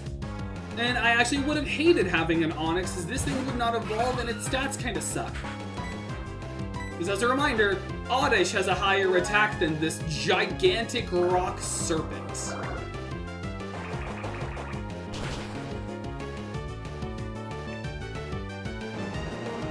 So Gibble was like the best thing we could have gotten, and we failed it. Like someone uploaded to like stream fails. Because that really was my fault. Anywho, I'm not going to show off all of what's in Wayward Cave, because honestly, I hate it. I hate it so much that when I was a kid, I got lost here because I didn't have Flash, and I just quit I just like turned it off. I like got out of the game and then went back and then just like never touched it. But do you want to, like, in this cave, there is a little side quest. Remember when we had to help Cheryl through Eterna Forest? Well, there's a quest like that here, but with a character named Mira, a little kid who got stuck in the cave. Now, even though I have a map of the place, well, this is just more for the people who don't know. So even though I do have a map of the place, it's still kind of an annoying area to explore, but I honestly think it'd be kind of worth it just to show it off, you know? And also, as a funny thing, this is the only place in the game where Flash is used. Like, this is the only dark cave in all of Pokemon Platinum. Nowhere else. Same with Diamond and Pearl, same with Brilliant Diamond, Shining Pearl. This is the only place where Flash is used. And it just makes it 100% easier, because otherwise you're just going through a maze. Excuse me. I'm also gonna take a break real quick, because I actually have to use the bathroom, so I'll be right back.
Alright. Now, to make this easier on myself, I'm going to pull up a map. And we're going to navigate the worst part of Pokemon Platinum. Because outside of this is a really good game. Alright, so I got a map and I have the shortest route mapped out. Because there's not really much exploration unless I want Stardust, which I really don't. I'm not really on money troubles.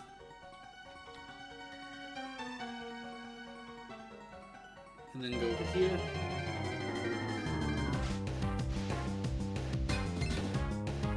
And another freaking Bronzor. I hate these things so much.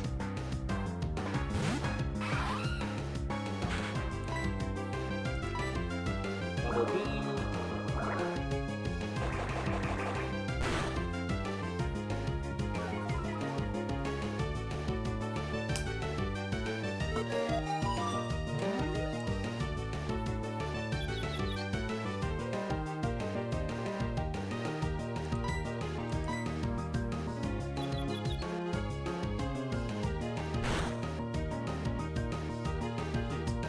POV, you find a shiny and it's not a Gibble. Honestly, I was joking about the shiny Gibble thing, but if I do find a shiny in this stream, well, not in the stream, but if in this Nuzlocke, if I find a shiny, I will be ecstatic.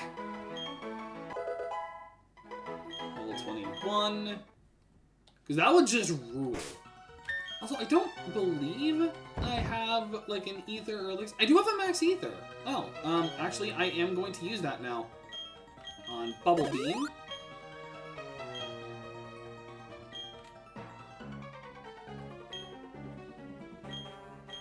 Rock Smash. Now, I will say, if this was just a casual playthrough of Pokemon Platinum, and I was just simply being like, hey, let's just play, it's Pokemon Platinum, let's just have fun, I would have just kept hunting for the Gibble. I would have just kept being like, Gibble, where are you? So I would have actually done that. I've actually been thinking about, like, casual playthroughs of Pokemon, and if I were to do a casual playthrough, it'd be one of three things. Either Pokemon Legends Arceus, Pokemon fan game, because I refuse to Nuzlocke fan games unless I've, like, played it before, or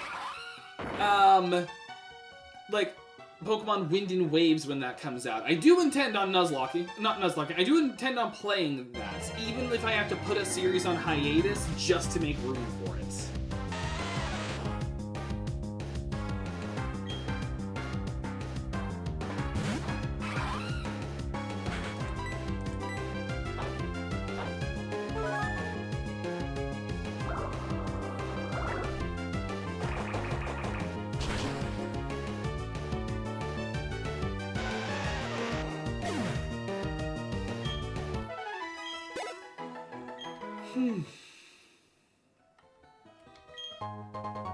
Escape rope? Which unfortunately we cannot use while we have Mira.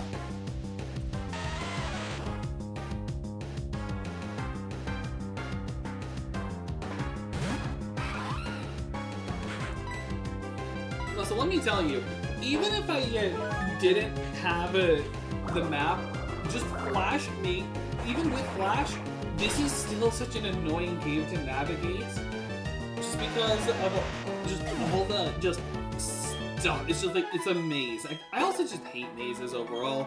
Something I realized when I was playing a certain game, when I was playing Shin Megami Tensei Nocturne, I realized I hate mazes.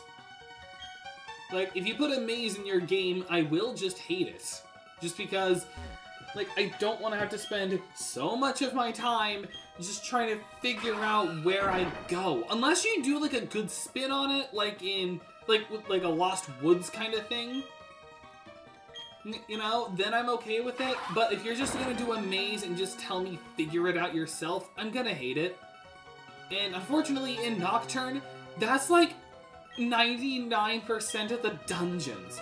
Only like 2 of them I could say weren't like that, but for the most part, they're all just mazes. Alright, go up. It's just, it's not fun. I hate mazes.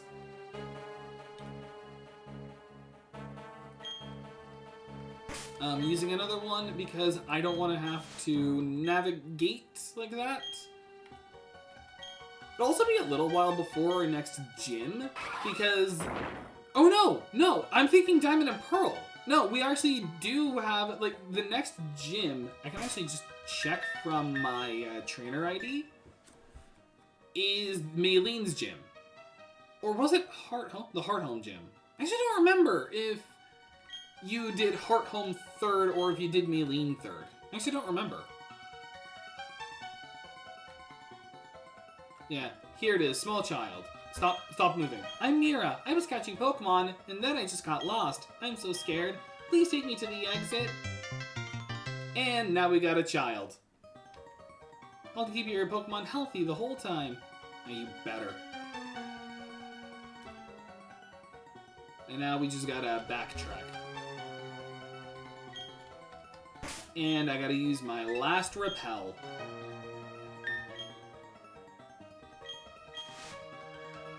You have acquired child! She kind of looks like Pearl. Pearl Faye is now a Pokemon trainer. Which I can see, I've actually thought on this, but like, there are certain characters in Phoenix Wright where my thought just goes to simply, if they were in the world of Pokemon, what would they do? Like, obviously there are no lawyers, so they'd be, so all the lawyers would just be gym leaders. So what typings would they specialize in? And I have kind of thought on this. Like, a little bit. I don't know what Phoenix and Miles would use. I know Gato, I feel like, would be a dark specialist. Because he's got, like, the saddest backstory. And obviously, like, the glowing eyes and the night. Just makes sense. And then, Maya, both Maya and Pearl could both be ghost trainers. Like, I know they're medium, so they're like psychic, but let's be real. They're communicating with ghosts. They're ghost trainers. It's like Morty. So they're ghost trainers, both of them. And then Von Karma, I honestly think would be a normal specialist. Like, her outfit just screams normal type. I mean, granted, she'd be like either an Elite Four member or like a high-ranking gym leader, but still. She'd be a normal specialist.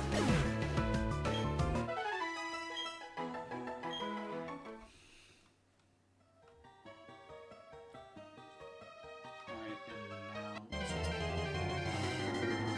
I mean, this does increase our shiny odds, but this is the worst way to shiny hunt. And you know what's also funny? She's one of a group of 5 trainers who are called stat trainers. Basically, it's 5 trainers who specialize in Pokemon that are high in one stat. There's 5 of them. Cheryl is one of them. Mira is also one of them. And then the other 3 are... It's Riley, the Aura Master, and then I don't remember the other 2's names, but one of them is in Victory Road, but the part of it you only unlock after post-game. Like, in post-game, once you have the National Dex, when you're also on your way to where you would normally do the Shaman event. And then the other one is on the on like the battle island with the battle resorts and the battle facilities and all that, where you have to help him go through a volcano to take down the remnants of Team Galactic. So those are all of them, and you can fight them on certain days alongside rematching other trainers. And like I said, they all specialize in Pokemon of a certain type. So Cheryl uses Pokemon that are high in HP. That's why she has a Chansey. Mira specializes in Pokemon with a strong special attack stat. And then another guy then one of them specializes in speed Pokemon, another one specializes in physical Pokemon, and another one specializes in just defensive Pokemon. So it's just kind of neat. And that's just something I kind of wish Pokemon did more often, like bringing back the stat trainers, you know? So like you fight that trainer And you, like, as a good little, like, challenge, you know? Like, I kind of wish they would bring them back. Like, the stat trainers were neat. And then I also wish they would bring back the battle facilities, but, you know, Nintendo doesn't care.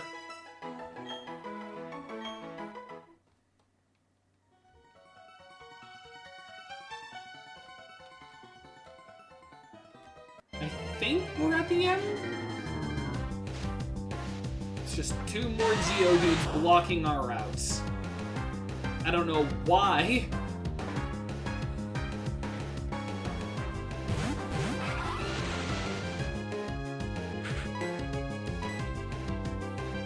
At least we're getting healed afterwards.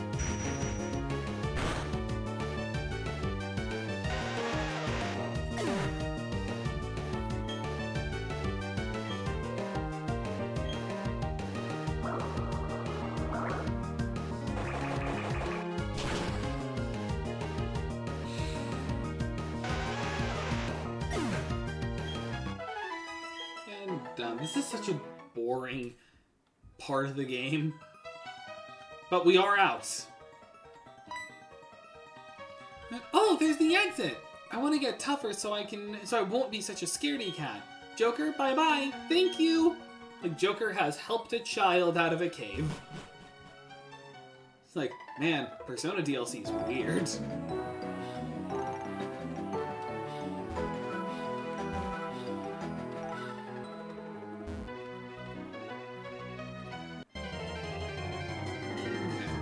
And now, so I'm not just sitting here in silence, just to talk on something else, the new death battle dropped yesterday, and that was actually a really good death battle. Like, that was one that actually caught me by surprise.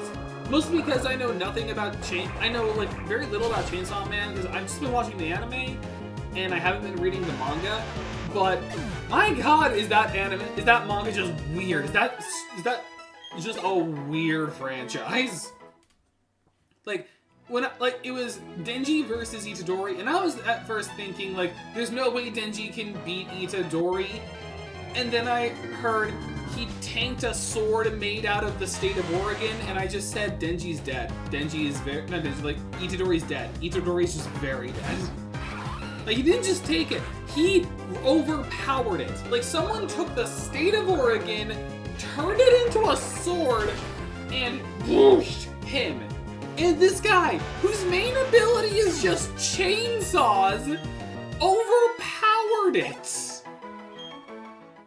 And then he was shot with the American flag that's on the moon. Like, it went from the moon to him, and he dodged it,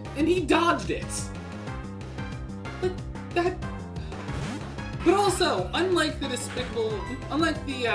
Megamind death battle, it was actually enjoyable. I had a lot of, like, it was a lot of fun, it was funny, and I'm looking forward to the next one of Sentry versus Superboy Prime. So, yeah, I'm looking forward to it.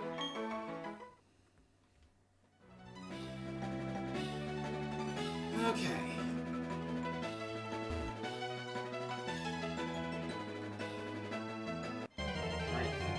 Last Pokemon in this grass.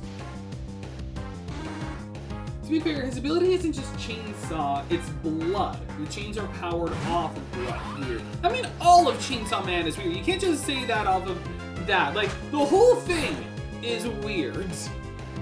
Like, it's a kid who's so in poverty, he doesn't have a last name, and he gets his heart replaced with a devil, giving him the power to make a chainsaw come out of his face, and now he has to hunt down the embodiment of the fear of guns just to get a girlfriend.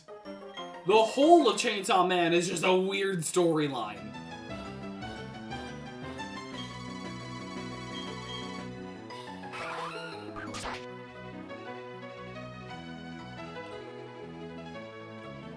And now, Route 207, we don't get an encounter. We could go back if we wanted to, but I think we're honestly fine. There's not much I'm really wanting So, like, and there's nothing left there either. Just pulling up something real quick.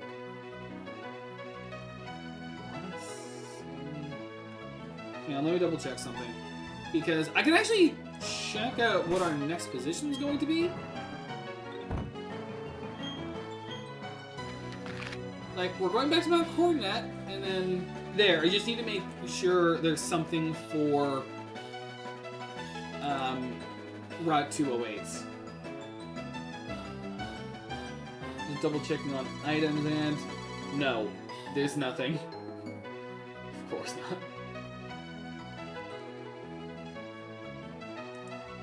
There's a theory that apparently Chainsaw Man has the ability to make people forget about topics. He doesn't make them forget about topics. First of all, it's not a theory, it's actually a part of the canon. Denji has the power, well, technically it's Pochita, but he has the power to erase concepts from existence by eating them. So because of that, in the world of Chainsaw Man, things like nuclear armaments, HIVs, and believe it or not, Nazis don't exist. Like, World War II never happens in the world of Chainsaw Man. Because in hell, the Chainsaw Devil ate those devils out of existence. Ate those devils and therefore erased them from existence.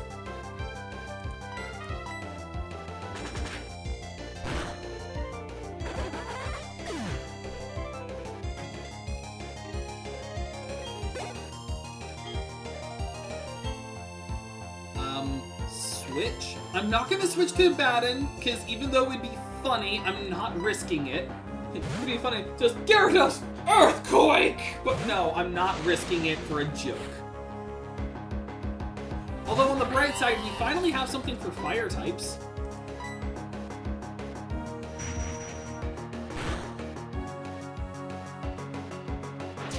Oh, you had bites. Oh, God! Luxio can't learn Quick Attack, so we're good. Fish swim through the earth. Like, the world of Chainsaw Man is just weird, man. Yeah, because that's Bean the Shark Devil, and I love him. He's hilarious. Miracle Eye, kind of worthless. No, I'm not learning Miracle Eye. That's a worthless ability. It's a worthless move. Switch out. Let's go back into Fornius. Oh wait, I just thought on something. I forgot to put Golbat on.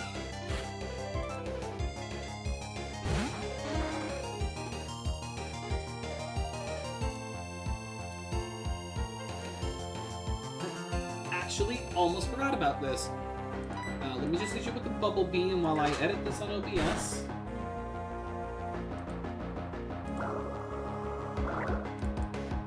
There we go. Now we have an updated team roster. The next one to evolve, I think it's just going to be Fornius. Because it's like level 32, I want to say, and we're at level 29. Or was it 36? It may have been level 36. But yeah, I'm okay with High Pixie getting like weirdly high level, because, you know, it's a Beautifly. They kind of need the help. Nope. Actually, I'm going to go here. I don't think they'll have any fighting types, but just in case this hiker does. Because that bite was risky. Survived on 4 HP. Oh, thank you. Worthless. Just, once again, worthless. Now we can fight. Next to a bridge. Not on the bridge, where I would love to have a fight. That's always like the cool, like, that was actually a fight scenario I just kind of love. Like, people fighting on a bridge. Like, my ideal fight scene is, like, it's night, it's raining, and I'm not just talking about like a drizzle, no, I mean it's a downpour. like with like strong winds blowing. It's a storm. It's storm. Like in a storm, two people sword fighting on a stone bridge. Like occasionally, certain strikes sync up with a thunderclap. Also, I'm actually gonna go to Abaddon now, because I think this is a good point where I could get him some XP. And he can just take care of them all with Earthquake, even though he doesn't have a water move yet. I do plan, however, for him to... I'm not going to check something. You're highest in physical. Well, 66 attack, yeah, I would say so. So, like, I plan on him eventually learning Waterfall to capitalize on the physical, because until then, I don't think he learned any other like physical water moves outside of like Aqua Jets, which to be fair isn't bad. It is a priority move, but this is going to be carrying us. Keep battling. Let me double check this. Gyarados, Earthquake.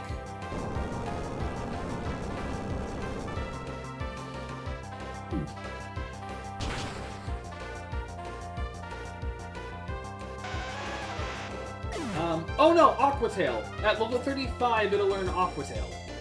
Actually, it doesn't learn Aqua Jet. Why was I thinking Aqua Jet? Oh, I'm thinking Weasel. Another Pokemon we let die. Keep battling. Yeah, the World of Chainsaw Man's weird. Like, chainsaws can eat things out of existence, fish can swim through the earth, my head can turn into a nuclear explosion, babies can be typhoons, and you can turn the entirety of Oregon into a sword. And people can survive being hit by it. Yeah, because the HMs in this game are... We have two of them with Rock Smash and Cut. And then the next one we learn, I believe, is Strength. I believe Strength is the next one we would learn. Bite.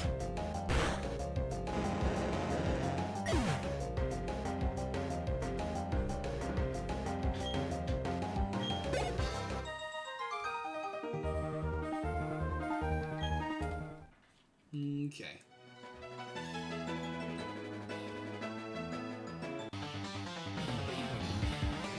I love this battle theme.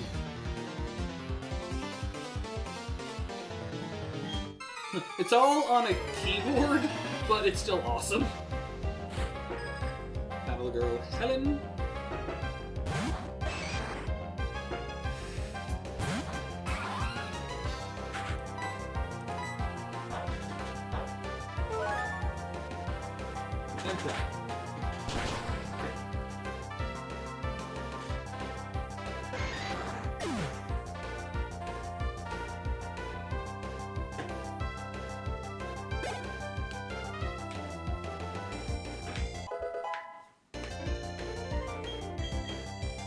I'll stop when we get to level 25, but I'm good with what I've been doing. But until then, I'm going to keep the XP share on them.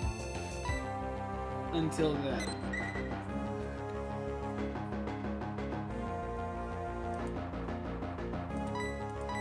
Come on. Pluck its eyes out. Plucking the eyes of a blind man.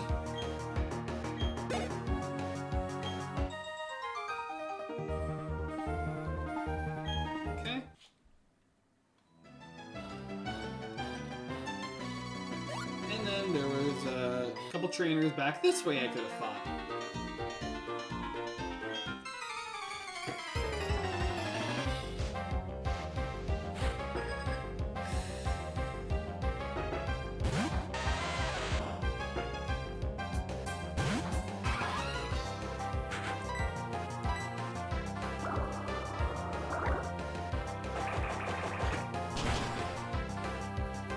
But I don't remember. Like, I know it said Melee.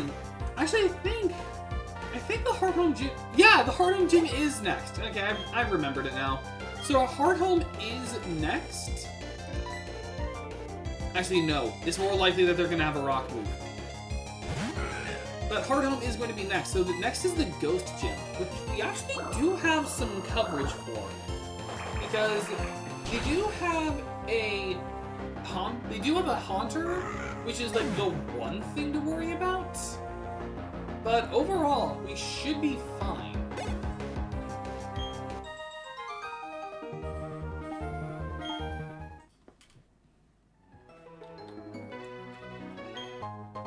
Super Potion. And then I never want to risk it. Never risk it. Never risk getting into a double battle. And here's a trainer with a starter Pokemon. I want more Pokemon games to do this. I want more Pokemon games to have trainers just use starter Pokemon, not just a random trainer, but like even like the gym leaders, Elite Four, maybe a villain team leader's got a starter. I want more of them to use it. Never risk it for the biscuit if it's not a high quality biscuit. Exactly. And that Gibble was a high quality biscuit. Would have been a high quality biscuit. And I underestimated my own. I don't know if I underestimated my special attack or I overestimated Gibble's special defense. Because Gibble, I think, doesn't have good special defense. So it would have been better if I just used Plug. I am still salty about that. I'm still salty that I just lost a perfect Pokemon. Like, it was already the highest level it could have been. We should be fine. This is a Pachirisu. But it does paralyze me. Fantastic! Please one shot. If you do, we can go to Orberg and heal. I mean, I'm still going to, but...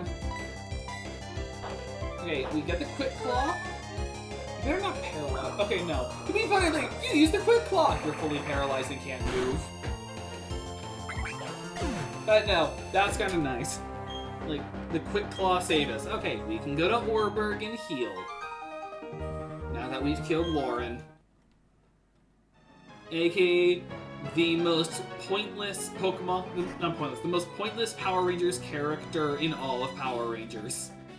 Like, you know, the Red Ranger who took Jaden's place for like 4 episodes, and then was just hated the whole time despite having a likable personality, you know, who was just thrown in randomly and replaced Jaden for no real reason whatsoever. And also wasn't Japanese despite coming from a family of samurai. Like, you know, that Lauren. I never did understand that. Like, why didn't they use Japanese actors? Yep. Like, they're from a family. Like, not making the other Rangers Japanese, I can excuse, but why make the Shibas not actually Japanese? It's just weird. I mean, the whole season was weird. Hi, Joker. How's your Pokedex coming along? Joker, why do you have a gun? It's like, this is Garrett. First of all, it's a Gyarados, and he knows Earthquake. Me? I'm somewhere between fantastic and hopeless. This isn't about me. I've got something nice for you. Choose which hand you want. Let me think. I'm gonna think of the right. See, you want the Versus Seeker. I'm impressed, Joker. You know what's important. Yes, it is important, because that allows us to fight trainers we've already beaten. Yep, find trainers who want a rematch with you. You also have a Pokédex? Yep, you do. You can have this too, then. You deserve it for all your hard work, Joker. The Dowsing Machine. This is actually an important item. It locates unseeable items. The Dowsing Machine is something you should touch often. It will tell you if there's an item on the ground that you can't see. I think there's something here even. You should try it out. Okay, let's keep working on our Pokédexes. Professor Rowan is counting on us. Cool. So now...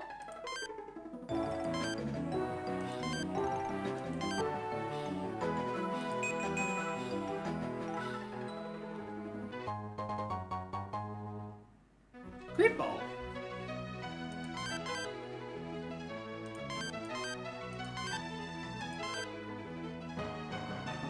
Okay, now for Mount Coronet. I just like keeping it on the Pokemon just so I can see their like current health.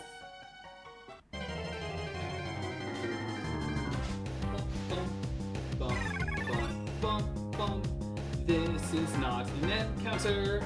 We already got the Bronzor Chingling die. Yeah, because we already got the Bronzor encounter, so we don't have any new encounters here anymore. And that was a crit. Wow, the game really hated the Chingling at that specific instance. Also, speaking of hate, I've been playing through... I made a short on this, but I've been playing through Dragon Quest XI lately. Oh, hi, Elrond. Or actually, Cyrus. According to one theory, Mount Coronet is where the Sinnoh region began.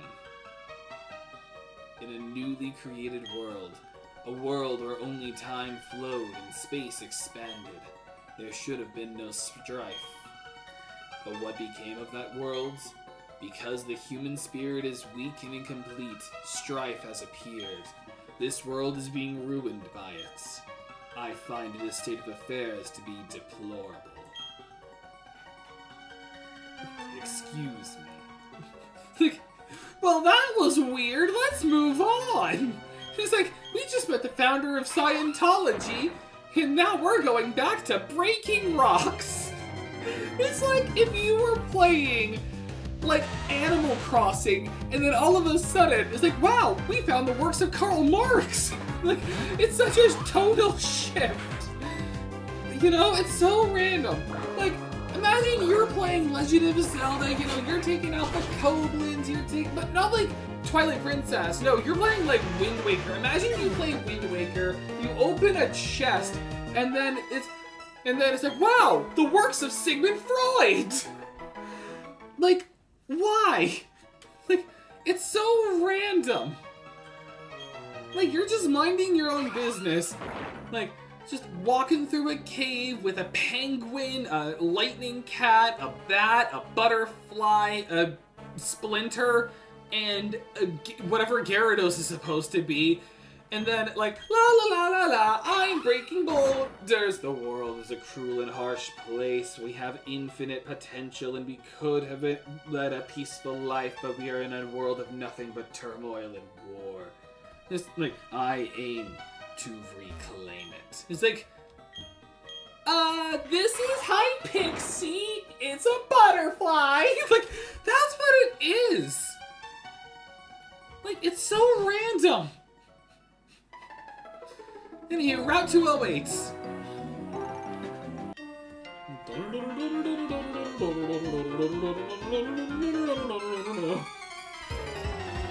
And there isn't really anything on this route that matters to me, but this is a new encounter.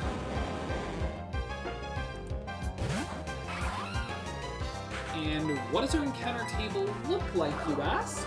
Well, if we're just counting Pokemon we haven't gotten yet, so that's not a dupes, then we can get a Routes,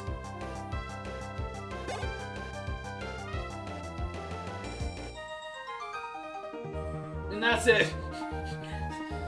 Like, we can only get our Routes is the only new thing, unless we can get lucky with like a good like Pokemon we haven't got yet, because we already have a Zubat, we already have a Roselia because we had a Budew, and then we had Bibarel.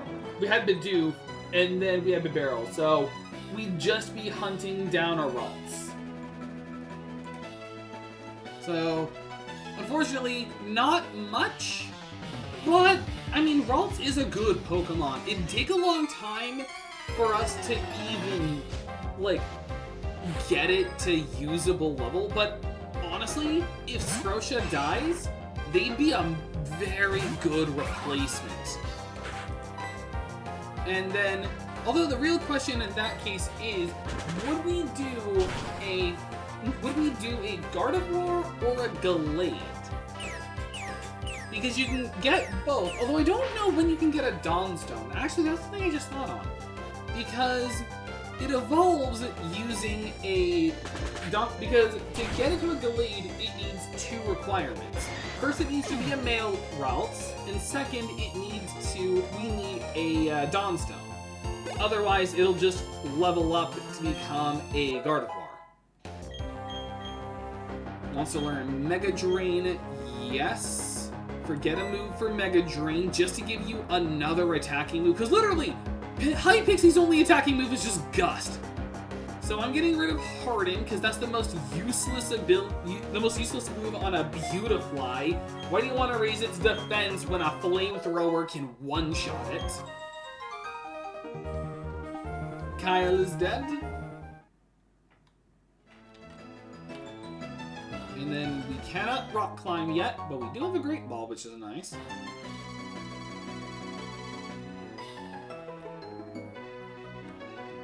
Then...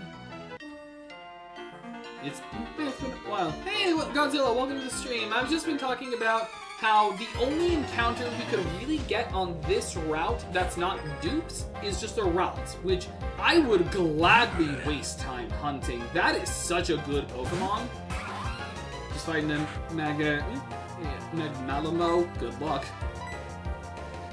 So yeah, so the only one we could get as a route, which it is worth hunting. It's not as good as it is in Gen 6 without the fairy typing, but it's still a good Pokemon. And I was also saying how if we catch a male, if our first route encounter is a male, then that means we have 2 options. We could either get a Gardevoir or we could get a Gallade.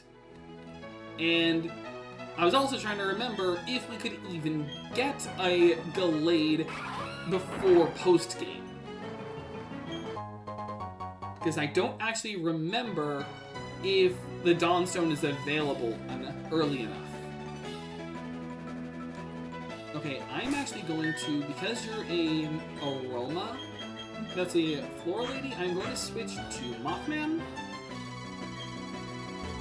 Do you want to have a... Oh, do you want to have a battle? I was meaning to enter a contest, but beating you won't take long. Alright, contests were in this game. Honestly, contests get a bad rap. I like contests, although what I prefer was the movie making in Pokemon Black and White 2. I loved when you could make movies in Black and White 2. Because it was just fun. Like, you got to do like a scripted battle. You actually had a script you could read and you could recite lines off of, given the rental Pokemon, and you had to do it in like a puzzle as well. Like, the battles were also puzzles. So I liked doing that. Kind of wish I had finished it. I wish I had actually completed doing the movies. Maybe one day I'll do a Black and White 2 stream, but it's just me going through and doing the movies.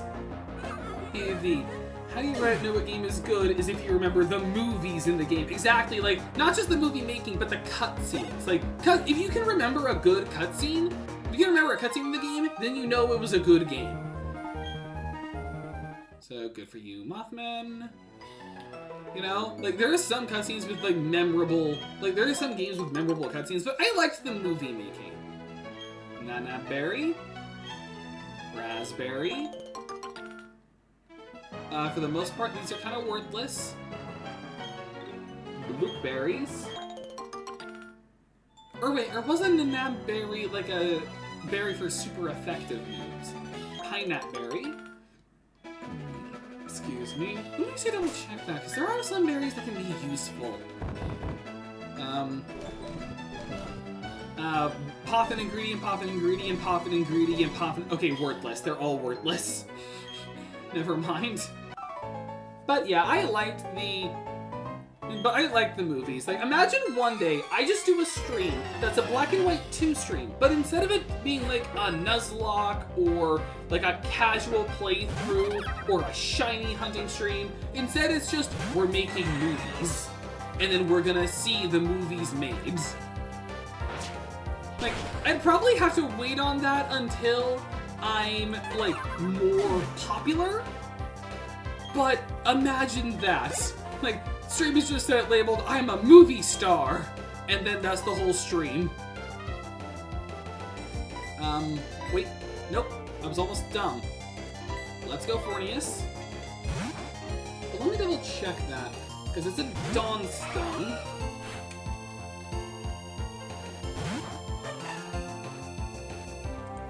Bubble Beam?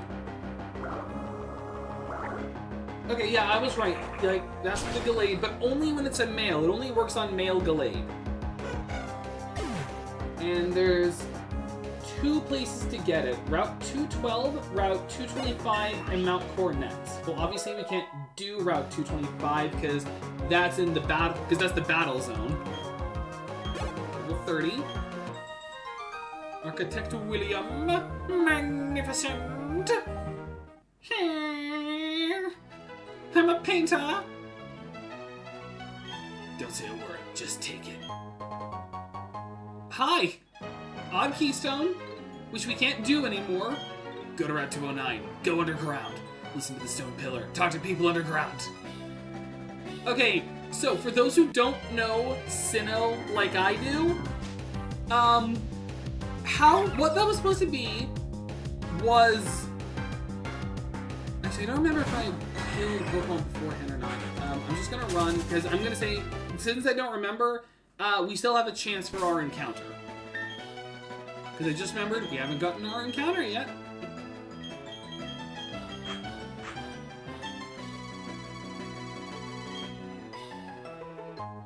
That was very obviously a tiny mushroom. Alright, now, it is a 15% chance of a route spawning. Now, the only other thing I would accept is a shiny. So we either get a shiny or we get our routes. But let me double check this. Route 212, that's part of Hearthome. Have you been though? Honestly, I've been good. Last week was a little, not really rough, but last weekend was rough because I threw my back out then. But this weekend, I was actually pretty good. And I know it says, like, we haven't caught it, but Budew is the pre-evolution of Roselia, so I'm counting it as Duke's Claws. But what I'm saying is, so I had a good weekend, and I'm looking forward to this week because it's actually my birthday, because 2 days from now is my birthday. And I'm taking off on that day to just hang out with my parents. So I've just been enjoying myself. I've been playing Dragon Quest XI Definitive Edition. I've been watching an anime called I've been watching Samurai Champloo, which I've been enjoying a lot. Okay, so Route 212 is the route south of Hearthome.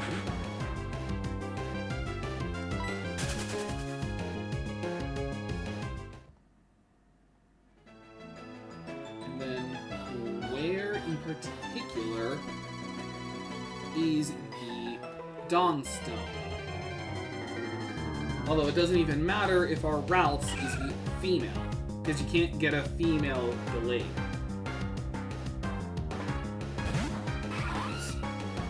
It is Platinum exclusive, which is good. And it's in the southern area,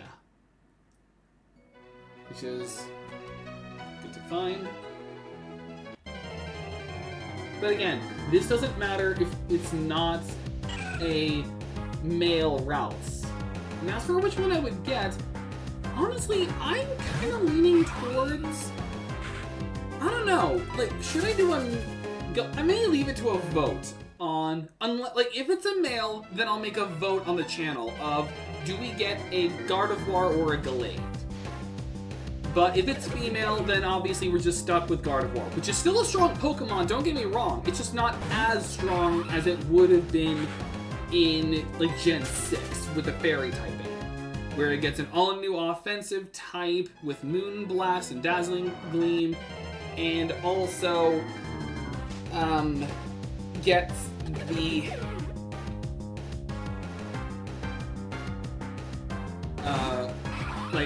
it gets like more defenses.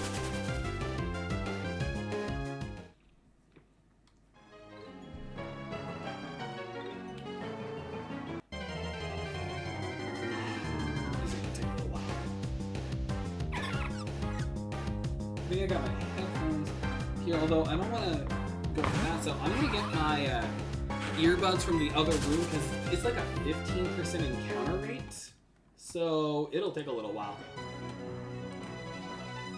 Let me just check for one more encounter before then.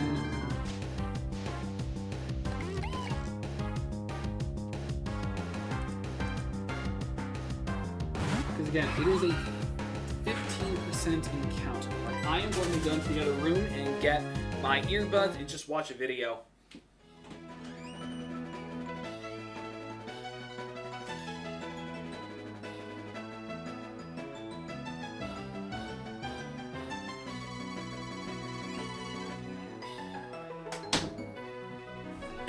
Happy early birthday, man. Ah, thanks. Actually, there's something I've been needing to also solicit an opinion on. I just keep forgetting to. Which would you say is the bigger anniversary failure between Jump Force and Power Rangers Super Mega Force? Which would you say is the bigger anniversary failure? In my opinion, I would say that Super Mega Force was the bigger anniversary failure, because at least Jump Force is so bad it's good. Whereas Super Mega Force is just a disappointment.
Okay, we got it, and it is female, so we cannot get a Gallade. We can at the very least get a Gardevoir, which again is still a good Pokemon, so if Strisha dies, we've at least got a good replacement.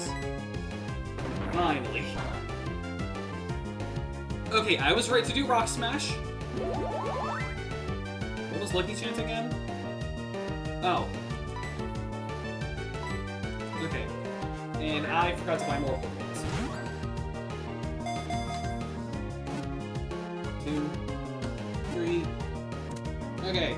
Well, I at least redeemed myself for the Gibble fail. I feel so bad about failing that. But Ralt's the feeling Pokemon. If its horns capture the warm feelings of people or Pokemon, its body warms up slightly. Oh, that's sweet. That's cute. Yes, you're getting a nickname, and this also means I don't have to worry too much about what to call you, because I know exactly what persona to name you after. Although I gotta actually look up its spelling. So... Yep. Here is... Okay. What is about the fit?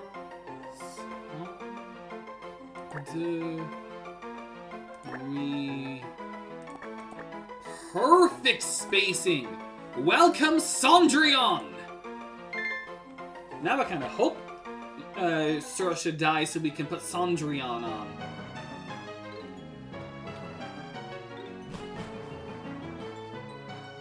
And that...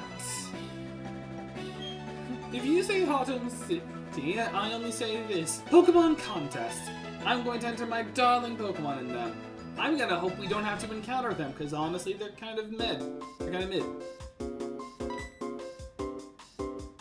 Oh, I just realized there's another Pokemon egg we can get here.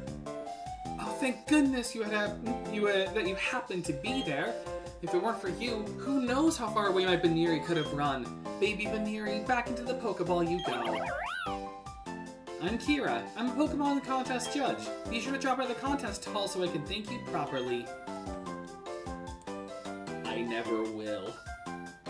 Thankfully, it's just it is optional, but Harlem City does have some good stuff we can find around here. So that is going to be a lot of our focus. Double checking items overall. There is actually one item here that's actually a good find. I just gotta find it. Oh wait, are you who I think you are? I'm visiting her all the way from the Hoenn region. I've been hoping to find the contest hall, but I'm new. So being new, I lost the way. First look, people. Oh, wait. Please don't guide me. No. Thank you for minding your own business. The Pokemon fan club, who cares? That's the Hearthstone gym. Oh no, I just realized I have to go to the contest hall to get her. Hey there, how's it going, trainer? You being here tells me you're going to challenge the gym leader. Well, I hate to break it to you, but that's impossible. You're questioning why, and the answer is she's not here. Not to worry, though. I know, we know she's at the contest hall. Come back another time, okay? Alright, so we have to do the contest hall. I don't think we have to actually participate in the contest. We just simply have to go there. The Pothin House? Who cares? Wait, where is the hotel? Is this it? Like the only tall building? Wait, I think it is. Okay, so apparently there's a woman who can like give you a really good item. Out of here.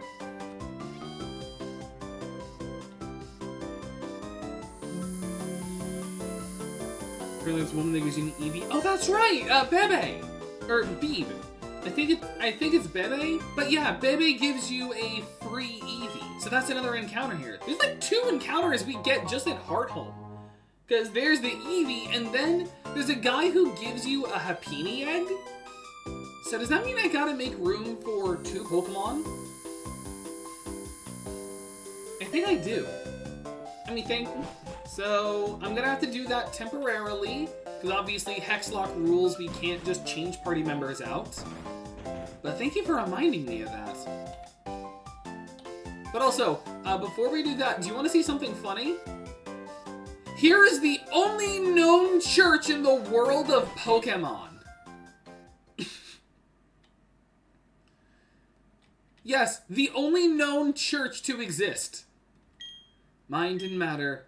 It's no good if one is stronger than the other. Balance is what's needed. That's the key. Like, this is just... It's the only... Like, the game calls it a foreign building. It's just a church. I don't know why there's a church. There's just a church. Like, does Christianity exist? Is this Catholicism? Mormonism? Like, is this just like an all-new religion that exists in the world of Pokemon? And there do I see my father, my son, my life. And there do I see nature, Pokemon, the world. The art of crafting things fatigues one's spirit. When the spirit is healed, the desire to make something returns. It is such a wondrous cycle. If the strong and able do too much, they limit the contributions of others. The strong must show restraint. This enables everyone to live together and share responsibility. That people are lonely is only natural. It gives me compassion for others. It's what makes me look forward to a better tomorrow. But there are still moments of fondness of the past. Though, time can heal some sadness. There's still words that not everyone can describe. Those words are love and joy. Pokemon, people, it's only natural that we are all so very different. Make sure that you never judge a Pokemon on if it's weak or strong. You must always look for the good inside of them. That's what counts. We cannot read the minds of others, which causes us to feel fear and doubt. But to control the aspects of the world beyond our senses is an impossibility. When people and Pokemon join hands, everyone's happy. It makes everyone come together. It could even make the world one. And that has been your moment of religion in Pokemon. You never have anything else like that. Alright, now, Pokemon Center. First I'm going to heal, just cause. It's always good to heal your Pokemon. Oh. A little jingle. We hope to see you again. Go to the PC. I'm gonna just deposit 2 Pokemon. Just Rosha and Abaddon.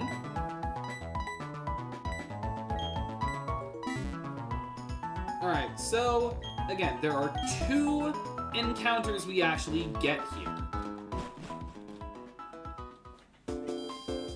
So first, I believe this is Bebe's house. Yes. Hiya! Oh, you're a trainer? That means you're using Pokemon boxes. I love meeting end users. Oh, what's up? Why the astonished look? Oh, right, sorry. There I go, running my mouth again. My name's Bebe. I gotta go, I hope you get more views. Thanks, Godzilla. You know the PC Pokemon boxes? I'm the system administrator. I know this is out of the blue, but do you want a Pokemon named Eevee? Always. Here you go. That Eevee. I got it from a good friend in Johto who has a whole lot of them. Who knows how many Eevees he's raised over the years. Sorry, that doesn't mean anything to you. Please be good to it. And I got an Eevee. Yes, we're giving it a nickname, and I know what I'm nicknaming it. This is Jack Frost because my favorite evolution is Glaceon, so if we end up using this thing, I will be making a Glaceon because it is my favorite. I know the logical answer would be get an Umbreon or get an Espeon, but I love Glaceon. So there's an Eevee. Let's check your nature real quick, Eevee. You just thought on that. Like, this is actually important. What is Jack Frost's nature? Please be a special stat. Special. Okay. Serious. That could have been worse. It's at least a balanced nature, and adaptability is always a good ability. Powers up moves of the same type, so instead of being a 1.5 times stab boost, it is a 2 times stab boost. It's going to be a physical attacker for the meantime, but we're also not going to be using it for the meantime. Just that is something. Would it be Would it be the alternative or actual breeding? No, I don't know. I have a professor friend, and this is what he told me. If you leave a pair of Pokemon with the daycare, sometimes eggs are found. Or things that are like eggs, anyway. I wonder how my pal Professor Elm is doing these days. He was always a quiet sort and didn't really stand... Wait, I thought I could get a Happiny. Was that only in Diamond... Oh! No! The Happiny was only in Diamond and Pearl. That was only a Diamond and Pearl thing. Okay. You only get the Happiny, so, okay, only one encounter, although I prefer the Eevee, honestly, because, I mean, obviously you'd prefer an Eevee over a Happiny, because that would just be like a Blissey. Like, I'd rather a Glaceon over a Blissey.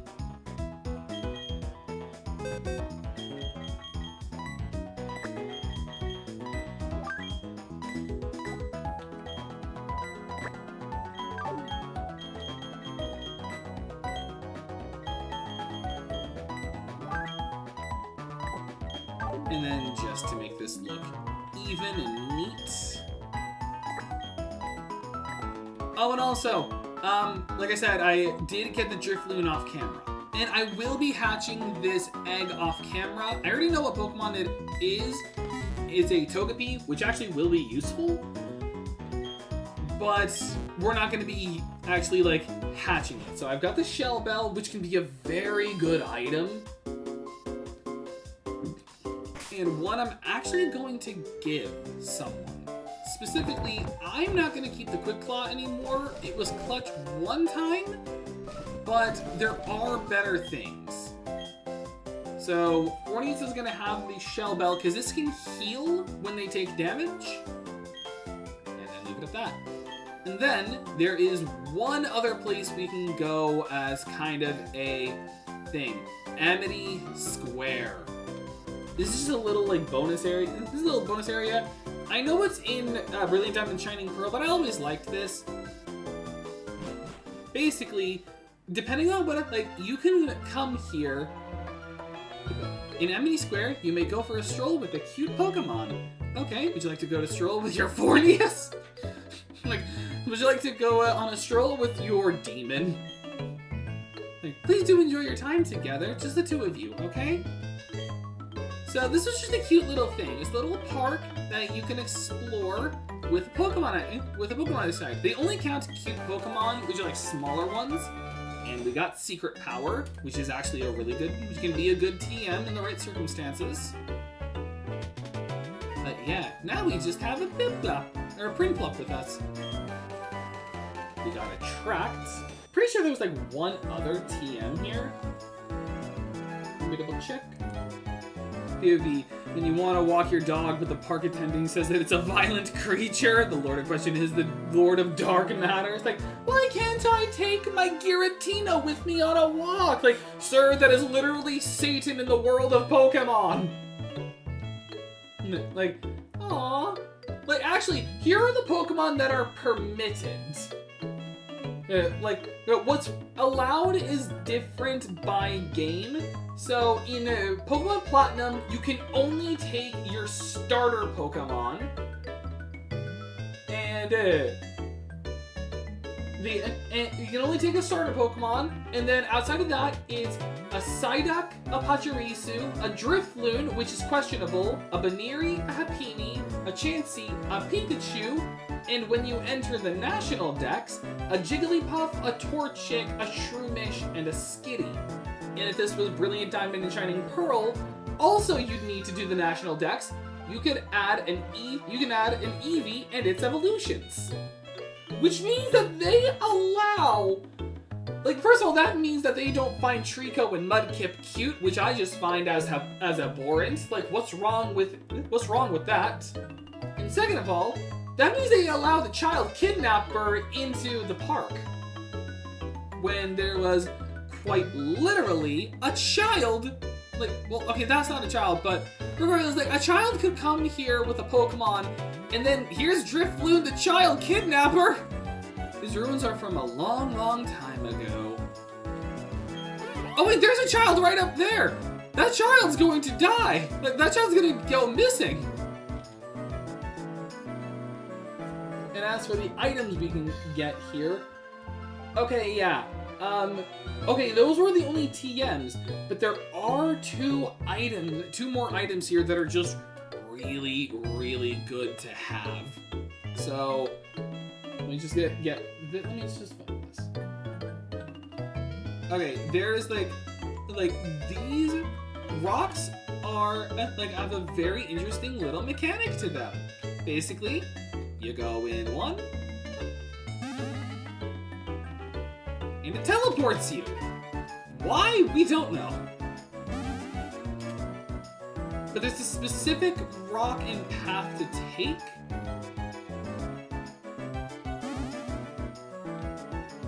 Left.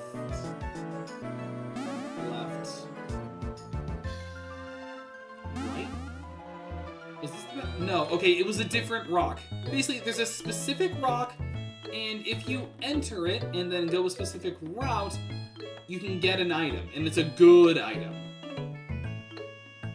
Okay, I must have to do this from the other gate, because there's 2 gates to enter Amity Square.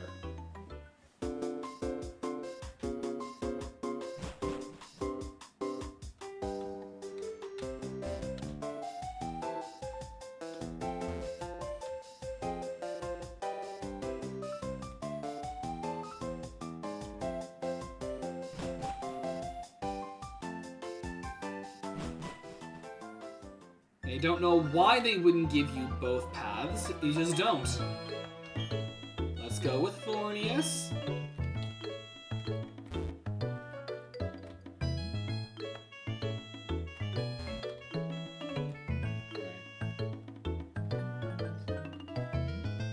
The first rock of this entrance, which actually is this one, left.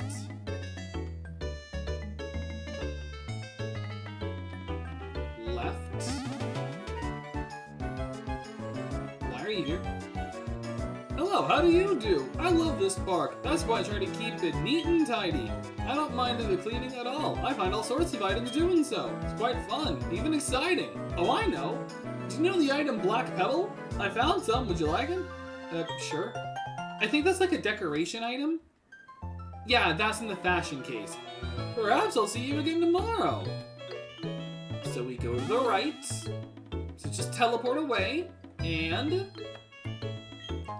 the spooky plates. Text engraved on the back of the obtained plate. The power of defeated giants infuses this place. Spooky plate acquired. There's one more thing we can get though. But we have to use this teleport. Oh, wait, no, I just saw it. I just saw it. We don't need a teleport, we just needed to open our eyes. For another good item, the amulet coin. So, if I ever need to farm money, I can. I am very refreshed. And now we're back to Heart Home City.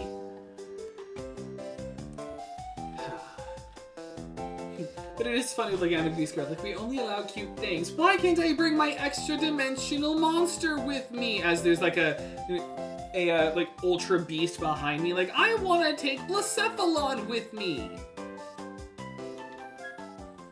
Alright, please tell me I don't actually have to do a contest.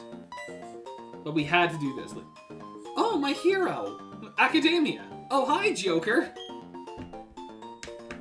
Wait, no, really? Joanna is your mom? Is it Joanna or Johanna? I'd like to think it's Johanna because this is already Persona. So, Johanna is your mom? So you might be a contest star. Oh, I don't know about that. I've never spoken to Joker about contests. I'm surprised you two know each other, though. Oh yes, that's right. I need to thank you for earlier. Please take this accessory. Glitter powder. Oh god, like, why are you thinking me of this? Glitter will never wash off no matter how many showers I take! Put that accessory on your Pokemon before a contest. It will lend a nice touch of sophistication and glamour. I'm a contest judge, so come join us for a different kind of fun. Ooh, that sounds wrong. Yeah, like, I can show you a different kind of fun, if you know what I mean. Ma'am, I'm a minor. It's like, alright, that's it. I'm shutting this whole place down. Abandoned! Use earthquake! Just destroys the building. If you're unsure of yourself, we also offer practice sessions. Okay, Johanna, I'll see you.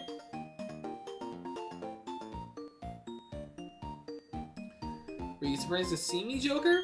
I got bored, so I came out to Heart Home for a little vacation. I'm just as surprised to see you here, my dear. But are you serious about entering contests? Not just that way. When your Pokemon is all dressed up, you can't be just your usual way. Put this on for a little glamour. And yet we never, like, we got a tuxedo, and yet we can't wear it outside of contests, which kinda sucks. I kinda wish you could. I'm sure it will look good on you. After all, I chose it.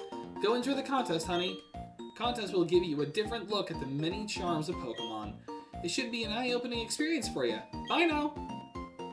I kind of wish you could wear the tuxedo outside a battle, but you can't. Anywho, okay, we don't have to do a contest. Yes, I beg your pardon? Ah, oui! Contests are, you here for? I hope very much you enjoy them. Incidentally, Fantina, the gym leader of Hearthome, is also a contestant. She is, how do you say, très fantastique. Fantina being myself, of course. Let me see. You do seem to be très strong. Enfin, so it shall be. I wait for you at my gym. And now, the Hearthome City gym is here. This, I'm gonna be honest, might be our hardest gym battle. Like, not gonna lie. Because we have some stuff to handle ghost types. And by some, I mean we have 3 Pokemon.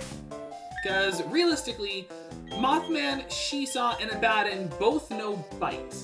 So they'll both be of use here, but it's still gonna be risky. And also, oh god, I'm just now looking at their levels.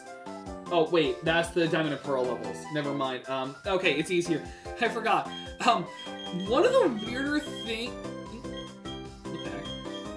Weird. Anyway, one of the weirder things about Diamond and Pearl compared to Platinum is Hearthome was not the 3rd gym. It was the 5th gym.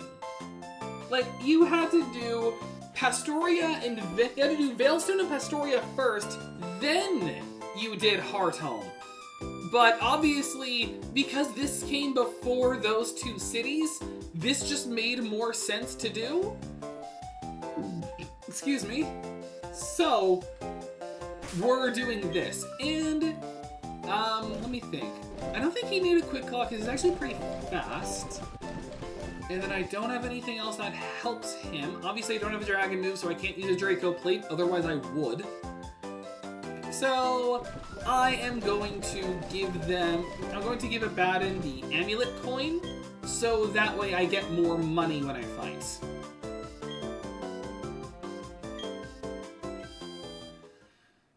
Here we go. Hey there, how's it going, Champ-to-be? This gym is kind of wicked. What's wicked about it? I'll tell ya. First, it's pitch black. Oh, no worries though. I have a flashlight right here for ya. Also, they're the usual gym trainers. They have flashlights too. If you cast a light on one, or they catch you in the light, the battle's on. Okay, now this is really important. It's about the tiles on the floor. First, find the blue tile in the room and memorize the mark on it. Then, head for the red door with the same mark on it. Advance through the correct red doors to reach the gym leader. If you choose the wrong red door, you get sent back here though. That's how this place is. Go get him, Champ-to-be. Yes, however, in Diamond and Pearl, you did not have this as the gym puzzle. Instead, you had math. I'm not kidding. The gym puzzle in Diamond and Pearl and Brilliant Diamond and Shining Pearl is you just did math. You had to go up an elevator, you read a sign with a math problem, and then there were 3 doors with 3 numbers on them. Guess the right answer, you can go through. Guess the wrong answer, you had a trainer battle. Do that 3 times, and you fought them. So, it's just weird. Like, it's so, like, weird. And it makes more sense for this. This feels more thematic on a ghost gym. Did you know? Suddenly you hear whispering of the deep calling out to you. Are you awake? I just showed you what was under Mimikyu's claw. like, and I survived? Like, because I'm pretty sure you die when you do that. Mischievous.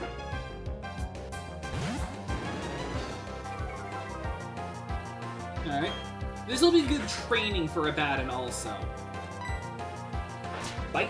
Unfortunately, Earthquake's gonna be useless here, because I'm pretty sure all the ghost Pokemon in this gym just all have Levitate or are flying types. So this is gonna be worthless.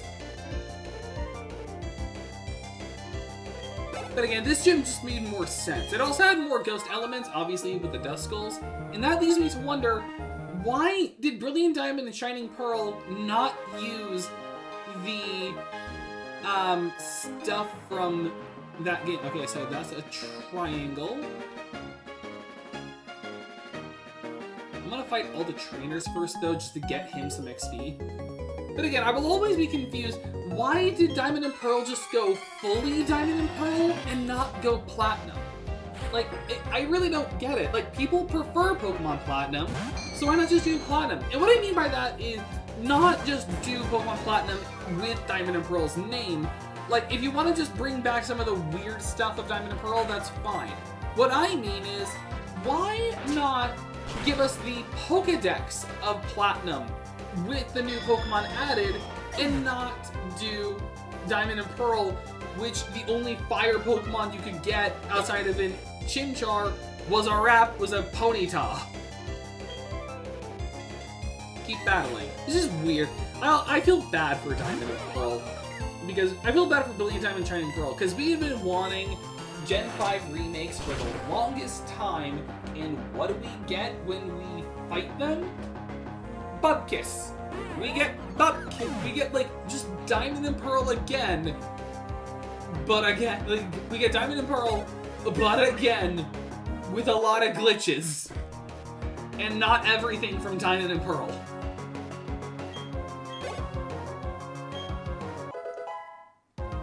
Hi Pixie, level 25. I'm going to take that off now because you don't need that. And instead, I'm actually going to put it back onto Sarosha, because Sarosha is unfortunately going to be worthless in this gym because of all of the ghost types. Because obviously, psychic Pokemon don't do well against ghost types. Unless it's Gen 1. In which case, just go right ahead.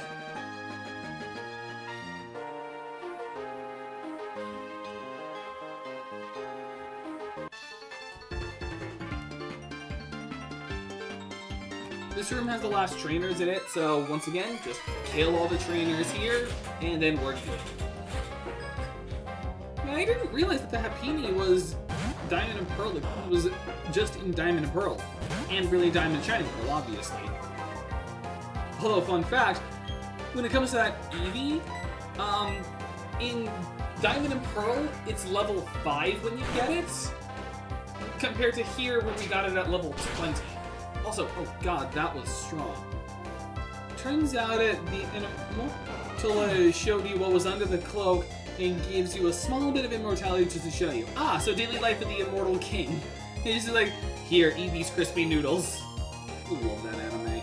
I kind of hope it comes back for another season, because I'm not really a slice of life fan, but that was one of my exceptions. I really loved Daily Life of the Immortal King. If you haven't seen it, I definitely recommend it. It is a Chinese anime that's all about there's a power fantasy also, but like a power fantasy done right.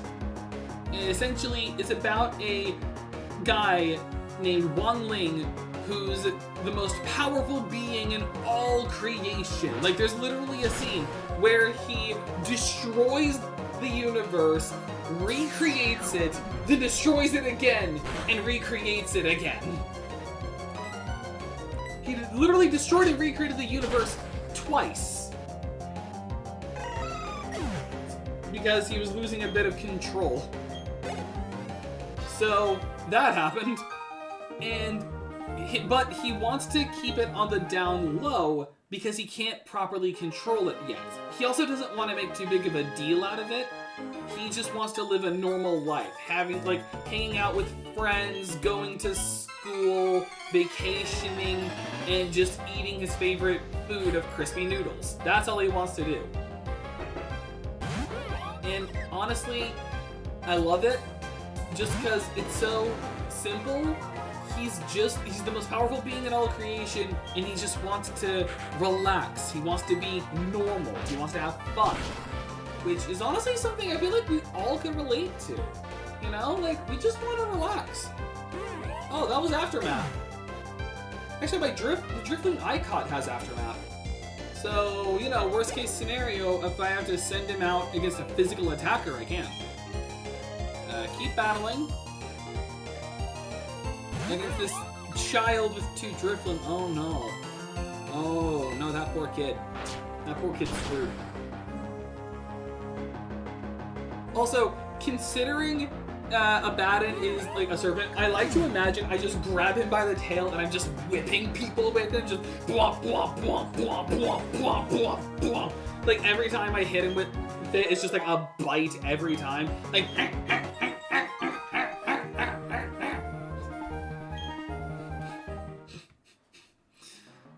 it's just like biting whip. It's like, this is my whip, he bites.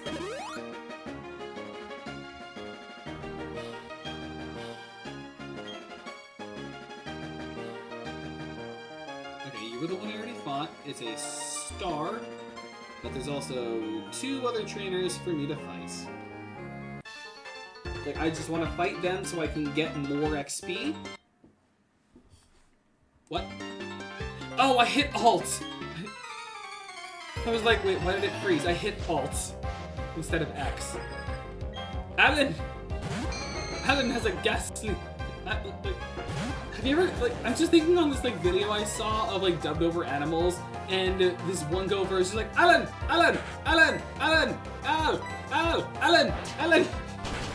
It was funny.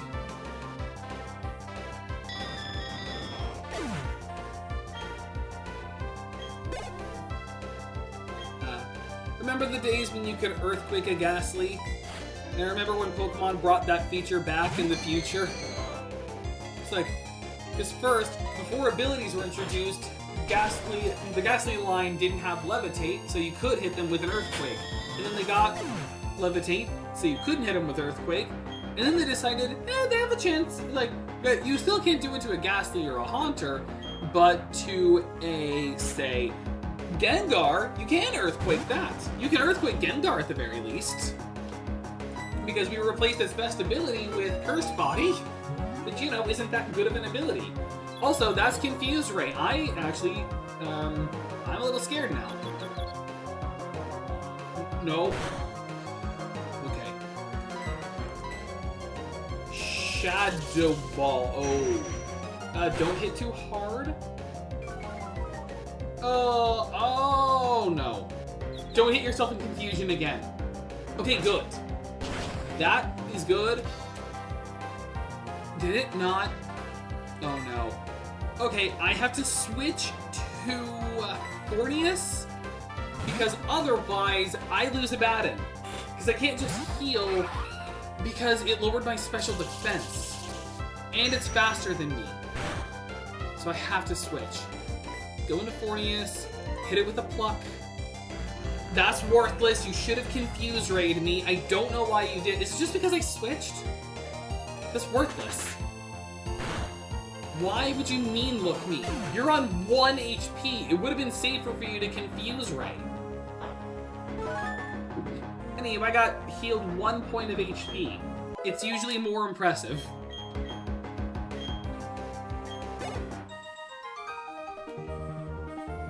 I deserved that. I don't know what he said before. I saw someone and I beat them up.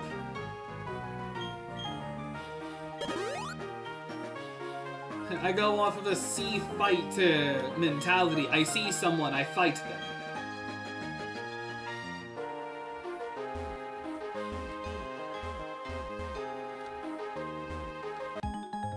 And here's the last optional trainer I can find. Then I gotta find the Star Door. And then we can fight Fantina, who will be kind of a hard gym battle just because Ghost type is not that easy to fight. I do have Gyarados though, which does make it a little easier. Oh, that's an X defend. Well, so that's not gonna one-shot. Oh no, it does! Ghastly is frail. I mean, it is a ball of gas. Did you know gas is frail? Gas can't take a single punch. I killed Chance. Let me guess, you are enjoying yourself. Yes, yes I am. Okay, so where's the Star Door?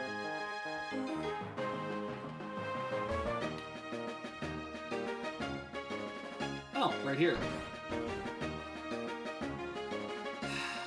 Fantina. Oh, Finally, you have arrived! Since I came to this country, I always try to learn new things. They hold contests in this city. I say to myself, enfin, I will excel. This is why I dress this way. C'est une performance. Also, I study Pokemon very much. I have come to be gym leader. And so it shall be that you challenge me. But I shall win. That is what the gym leader does, no? Also, since she's French, and Kalos is based on France, does that mean that Fantina's Colossian? But leader Fantina. Starting with a Duskull. Yeah, I got her team pulled up so I can know what can come out, and literally every single one of them has Levitate, so all I can do is bite. Because I don't have Mold Breaker. Actually, I don't even think Gyarados can learn Mold Breaker. Can have the ability. Ooh, I got a flinch. Good. That's not good.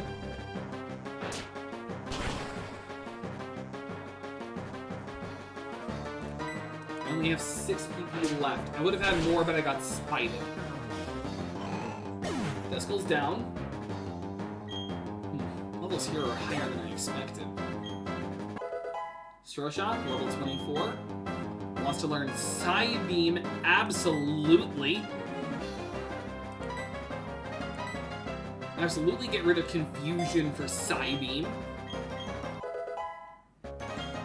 In fact, you know what? I'm gonna be a little... Oh, I actually meant I was gonna send out Stroshock. Whatever. Bite. Don't crit. Bite. Because that does have a chance to crit, so... And we one-shot. Am I just gonna win with just a Baton? It is 4 levels lower than her ace. Am I just gonna win? Stay in. Miss Magius. I am 4 levels lower than Miss Magius. So let's see. Confuse Ray. That's bad. Because that means I now have a chance to hit myself in Confusion. Don't hit yourself. Do not hit yourself in Confusion.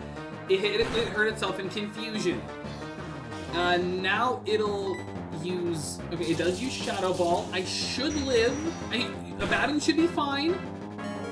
Don't hit yourself in Confusion. You could kill yourself from this range. Okay, good. Alright, that means just one... Oh, right, Citrus Berry. Okay, I am now going to heal. I have only 3 Super Potions left.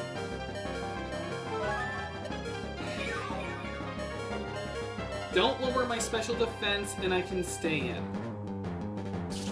Oh, wait, that only healed 50? I thought that healed 60. It must be in later games. Oh, no.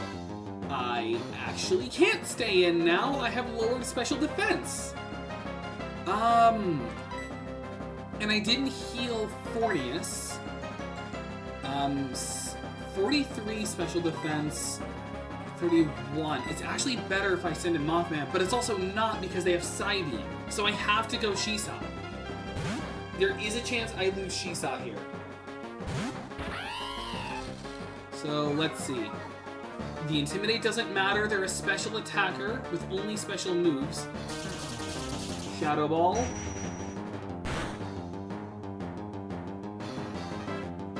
Okay. Hear me out. I think my best strategy right now is to let Shisa die so I can heal up a Baton and get some more bites in and kill. I think that's the best thing I can do here. Because, I mean, first of all, Shisa wasn't going to be that useful anyway. It doesn't learn a lot of useful moves that would help. Like, it knows, like, the bite moves, like, it knows, like, the elemental fangs, and it can learn Crunch, which are some good ones. But overall, it's not the best thing to learn, and its stats aren't even that good. And I think a Baton can be our best bet here for winning. Because I don't want to have to sacrifice... I mean, I could sacrifice Beautifly, but... do I want to? Actually, it would be better if I sacrificed Beautifly. Because if I sacrifice Hypixie, then I can use him for the Pastoria gym. Yeah, I'm actually okay with that. Okay, so I'm going into Hypixie. It hits with a Psybeam. It's not stab, so it shouldn't be too strong. Yeah, okay. And then I am going to heal Abaddon. That's a full heal. Okay, because I'm okay with sacrificing Beautifly. This thing wasn't going to be that helpful in the end game. How, though? And I am going to Stun Spore, and it... That's fair. Okay, that's fair. And that, while it sucks, is a death. I don't really care. It was a butterfly. I'm okay with that death, though. Like, that is a fine one to have die. Especially now that the Confused Ray is not on me.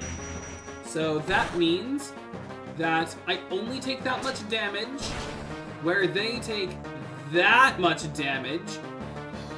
Never give up! Never surrender! And I am going to predict an elixir. I'm going to predict a super potion. And I am going to restore my bite PP. Yep! So I can bite again. Don't lower my spatial defense. Wakanda forever! Indeed. What? Like, never give up, never surrender! Wakanda forever! Okay. Now it's getting bad. Alright, this is my last super potion. I didn't restock beforehand because I forgot to. Psybeam. That's fine. We win. Hypixie, your sacrifice was not in vain!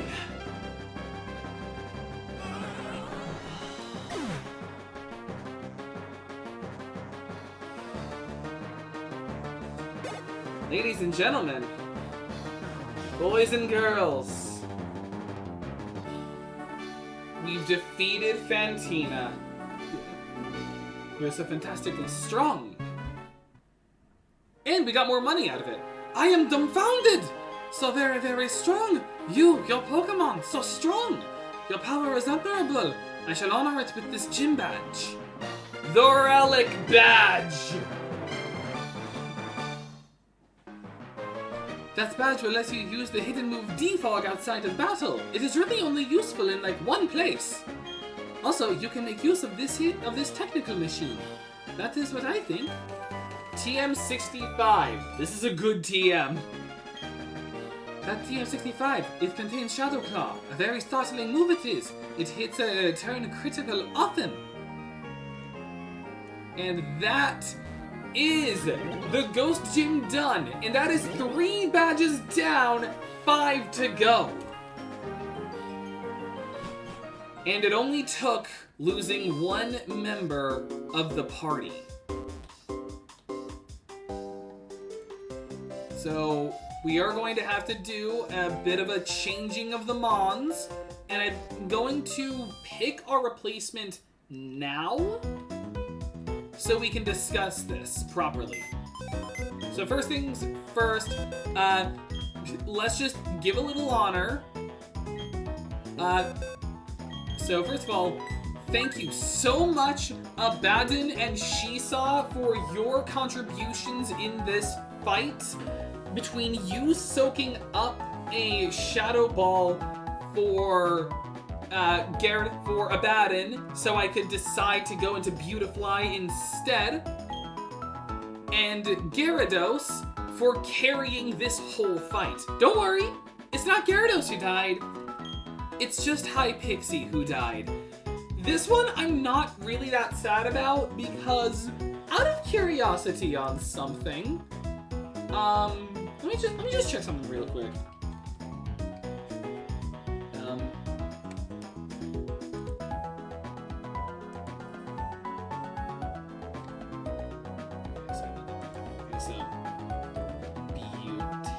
Beautifly. So, Beautifly. Oh, honestly, it's not the worst death like that vote where both options died. True, but at least we kept the Golbat. At least we had Mothman from that vote surviving. So, you know what? He actually has helped a lot. So, at least we have Mothman. But Beautifly, first of all, just so you can understand, its base stats in Gen 4 was 385, with special attack at 90, and speed at 65. That's what Beautifly was looking like then. And in Gen 4, the only time it would learn a bug move, there were only 2 times. This is how much Beautifly sucks.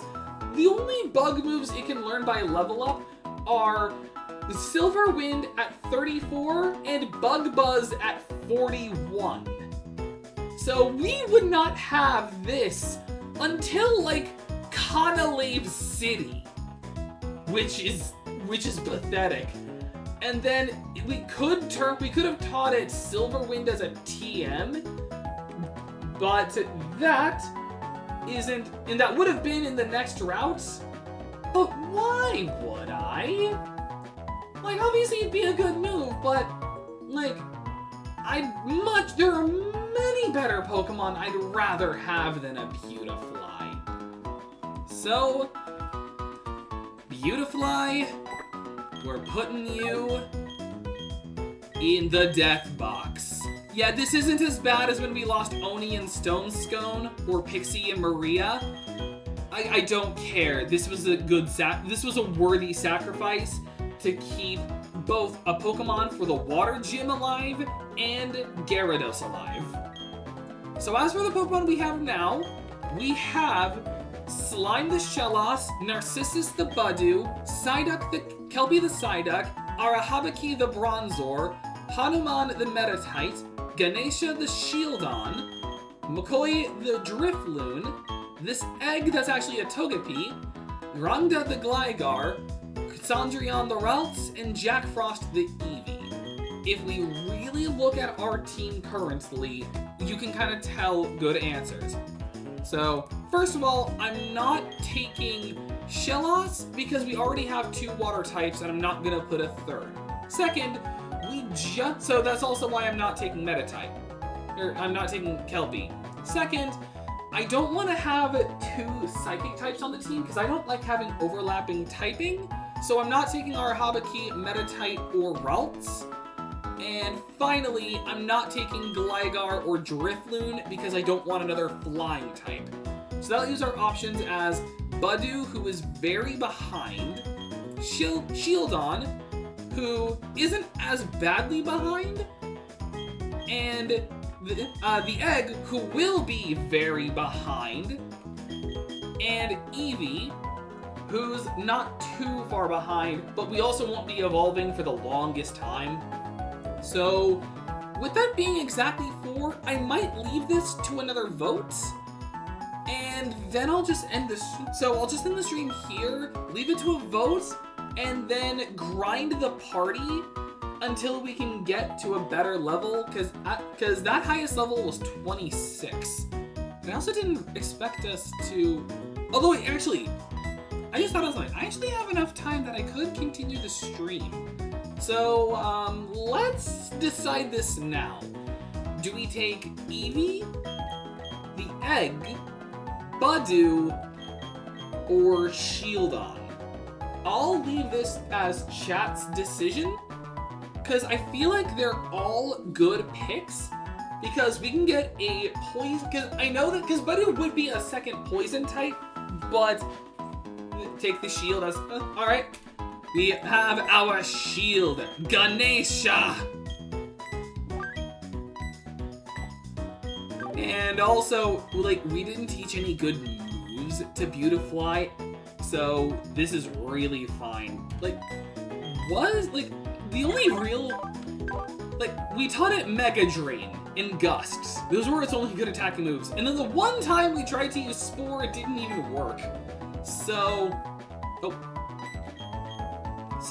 5 dead, and this much in the and this much Pokemon in the party. Exit the box. And now we have a Shieldon. And like I said, this thing has a decent nature. It's hardy nature. So that means that it's a neutral nature, which honestly, it could have been worse. It could have been a nature that lowers its attack or its defense, which would have been bad. Honestly, the preferred nature would have been raise attack, lower special attack, as always, but also lowering speed wouldn't be a bad thing either. Shieldon's already a slow Pokemon. But yeah, so let me put this on now. Shieldon. I'm sorry, I just saw Shieldon's Japanese name is Tatetops, which I just find funny. But yeah, this is a fine replacement. So I don't really care about the fact that we lost Beautifly. So hello, Shieldon! Ganesha the Shieldon! This is a good one. It's hardy nature, which again is neutral. Sturdy, which doesn't matter in this game. And then, while its attack is kind of low, the defense is really what matters here. Even though it's not going to be of any use during the Maylene gym fight, like, it's still a good Pokemon. But we've also got enough Pokemon that are good against her that I'm not really worried. And then Taunt, Metal, Sound, Takedown, and Iron Defense. I kind of wish we still had Rock Tomb to teach it, but whatever. I am kind of sad that its only attacking move is Takedown, but it'll be fine. Because we do have some stuff like this. There are some good things here. Like, first of all, just like everything, I'm teaching it Rock Smash. Like, this is now like 3 Pokemon who all know Rock Smash. And obviously, I'm not having Takedown. I don't care if it's a 90 base power, it's a recoil move, and it's 85 accuracy. Like, I'd rather Rock Smash. And then, I'm going to look up its move pool real quick. First of all, it evolves at level 30, which is fine. That's actually not that bad of a level. I do want to do some grinding. So that'll be like something for later. And then it won't learn a rock move until Ancient Power at 28, which actually sucks. And wow, this moveset this moveset really sucks. It'll be better as the game goes on, but wow. So why can this thing learn Thunderbolts and Shockwave? That's weird. But yeah, so there's that, and then just checking without having to look. It can learn Secret Power, and that's actually not a bad move to teach it.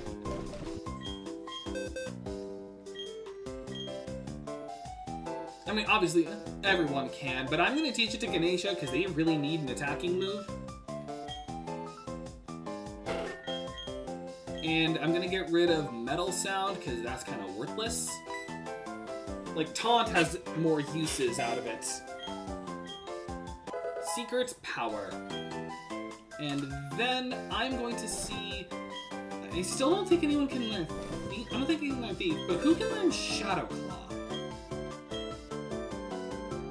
Fornius. Well, guess what I'm saving up for. Alright, so this is the team as it stands.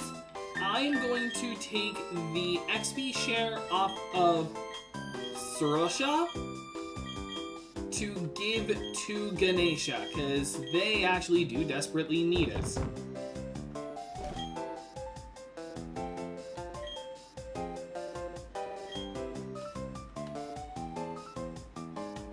And so I don't forget,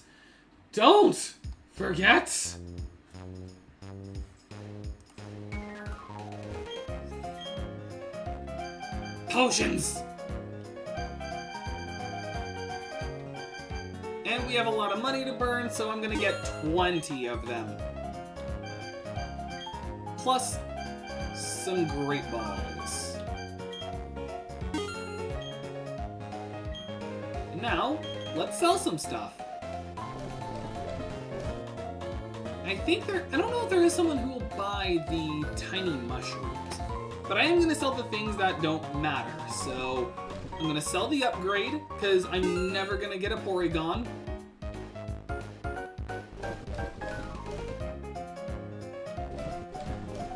And for here, that's it.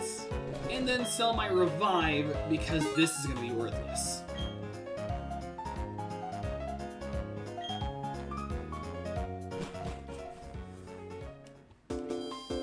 Alright, and then I gotta pull something up real quick. Because I'm gonna keep going until we hit Veilstone, because... Oh wait, no, not Veilstone. The next would be Salacian Town. Well, that wouldn't be a bad place to end. But we do have a rival fight coming up.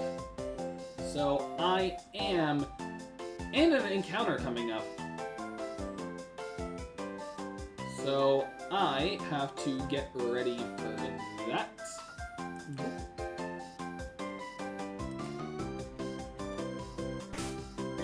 So let me just adjust the party real quick. Nope. Yep. And let's go.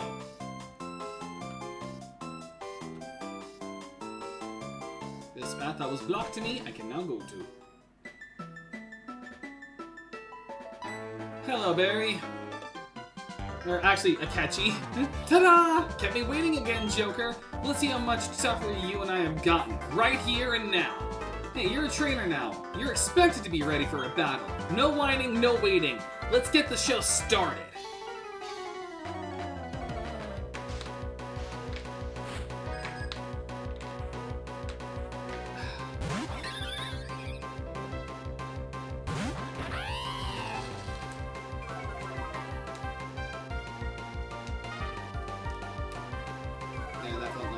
Okay, we both lost our attack stats, which is fine. Spark it. Unfortunately, Shisal does suck, but I do have a good replacement in mind for it. It'll have to be after stream for me to get it, but we can now get Rotom. I mean, we've been able to get it since we got cut, but now we're able to get Rotom. I believe, let me double check, but I'm pretty sure we can get Rotom now. Oh, hey, we finally landed the Spark.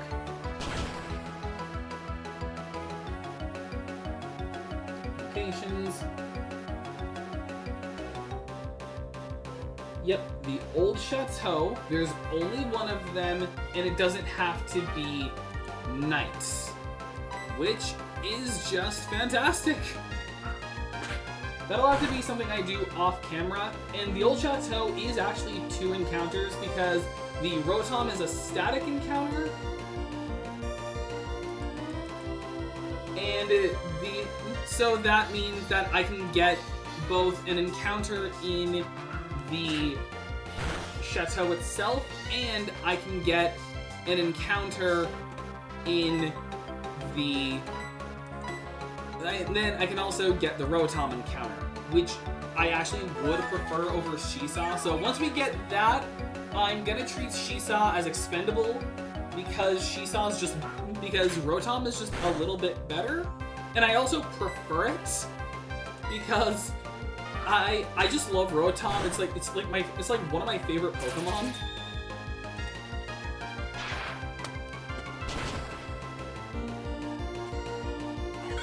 Alright, finally got you defeated. It's also got a better base stat total. It's 440. With a better special attack and speed. Okay. Level 23. Wants to learn Roar.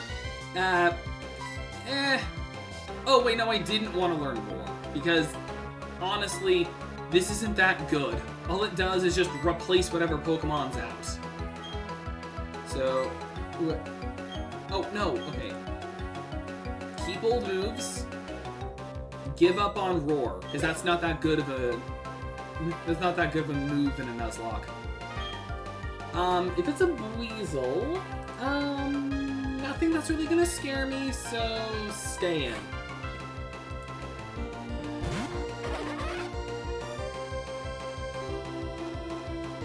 Well, the real question is, where is the catalog in this game?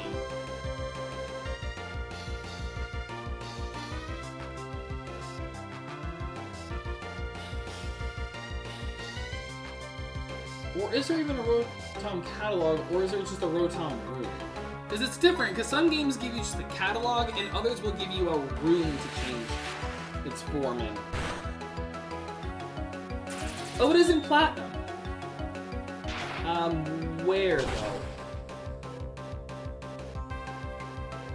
It's in... Ooh, I paralyzed it. Nice. Fight it. It's in Eterna City? Really? So if I wanted to get a Rotom, I could then get its form, like, just as fast. Alright, that's something to look to in the future. Oh, going into a grotto. Definitely switch. And obviously we go into Mothman.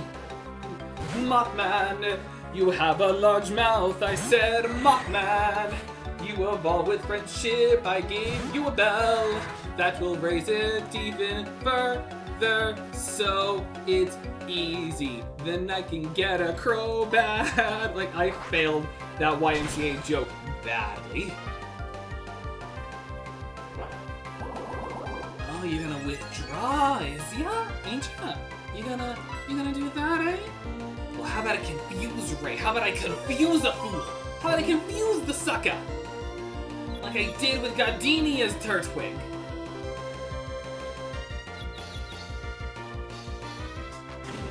And then you tackle, because it's the best move you can use against me outside of like Razor Leaf and Absorb. But I really should be using Mothman more. Come on.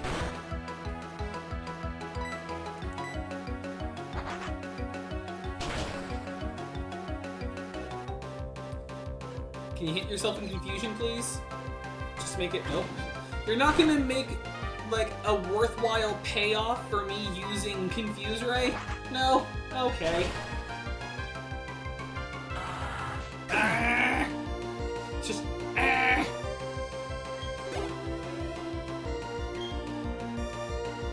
And I'm gonna stay in with a Ponyta. It's just a Ponyta, it's fine. I am, however, going to be smart and heal.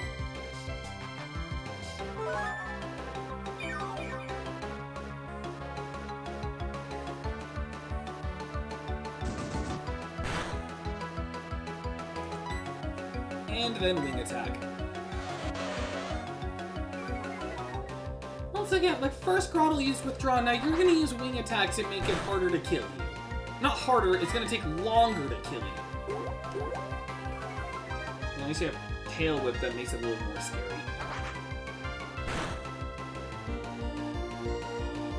We're in trouble, but there's no giving up on me.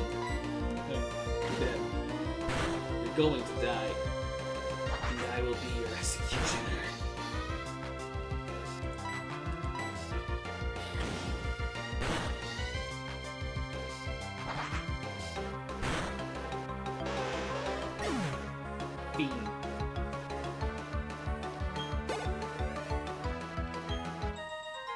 I catch you defeated. Again. What just happened? You're telling me I lost? Yes. Ah. It goes to show my surefire winning strategy doesn't work. Say, hey Joker, remember what I told you before? Make sure all of your attacks hit and avoid every enemy attack. I thought that was a wicked strategy, but it doesn't work both it doesn't work worth beans. I guess I have to grind it out and toughen up the team a bit at a time.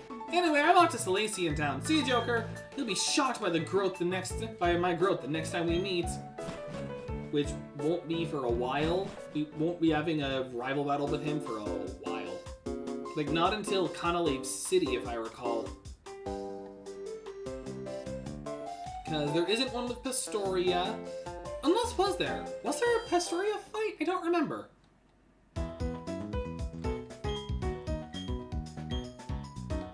Heal my Pokemon.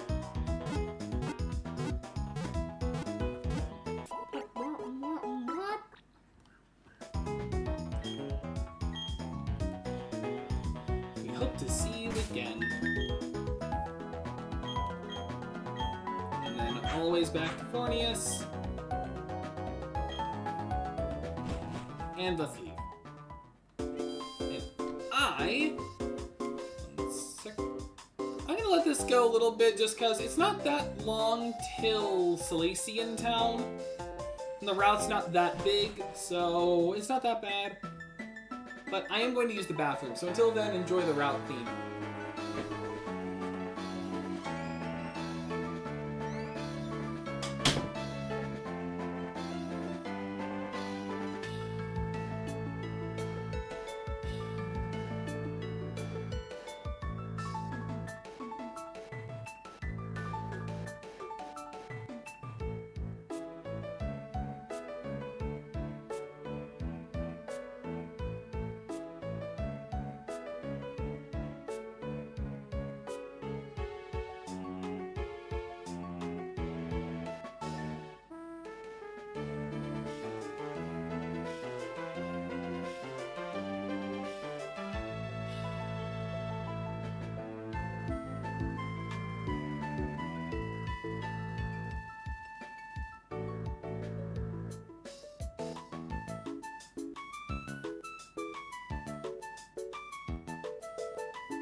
Okay, I'm back, and we can continue on this route.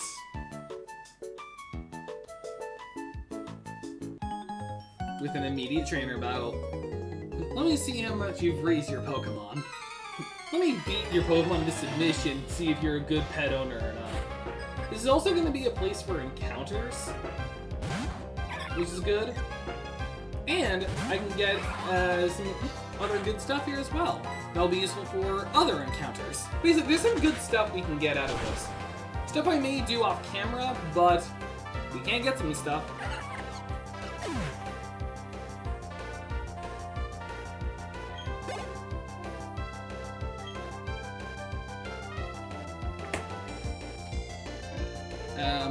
Switch.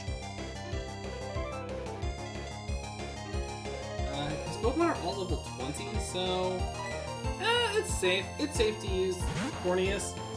Like, the best items we can get here, we can finally get the Good Rod, we can get the TM for Steel Wing, and then we can get a Hyper Potion, and then that's kind of where the good stuff ends. Really. And then as for Pokemon we can encounter,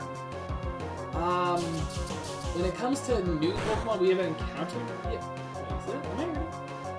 Oh!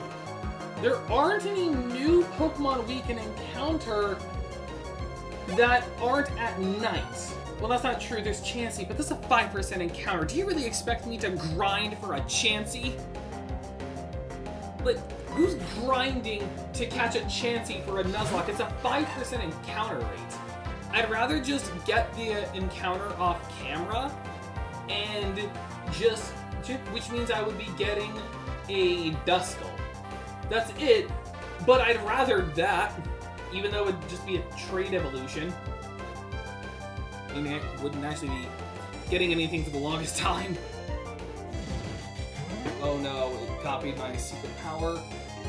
But I have Rock Smash. Now that's doing nothing.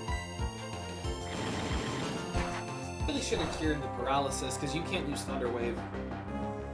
Yep, I gotta do that. Just run by accident. Status heal, Cherry Berry. Oop.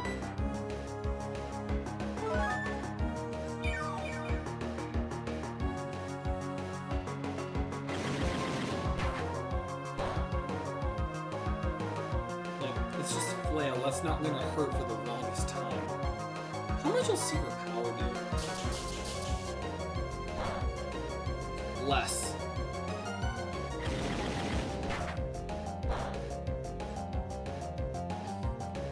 Oh, this is gonna be a long fight.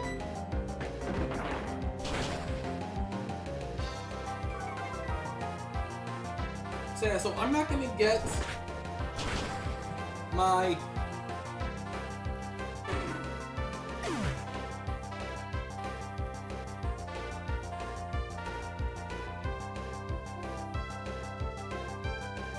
Huh? I'm sorry? You have low kick? And you chose now to use low kick? When you were using flail every other time?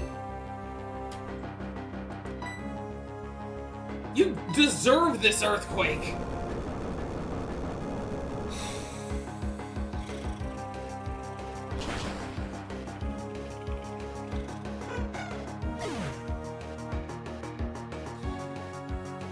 Well, that sucks. That really, really sucks.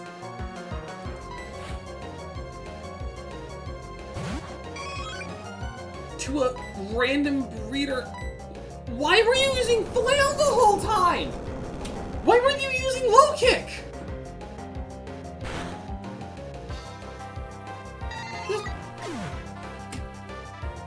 I got screwed over by the AI on that.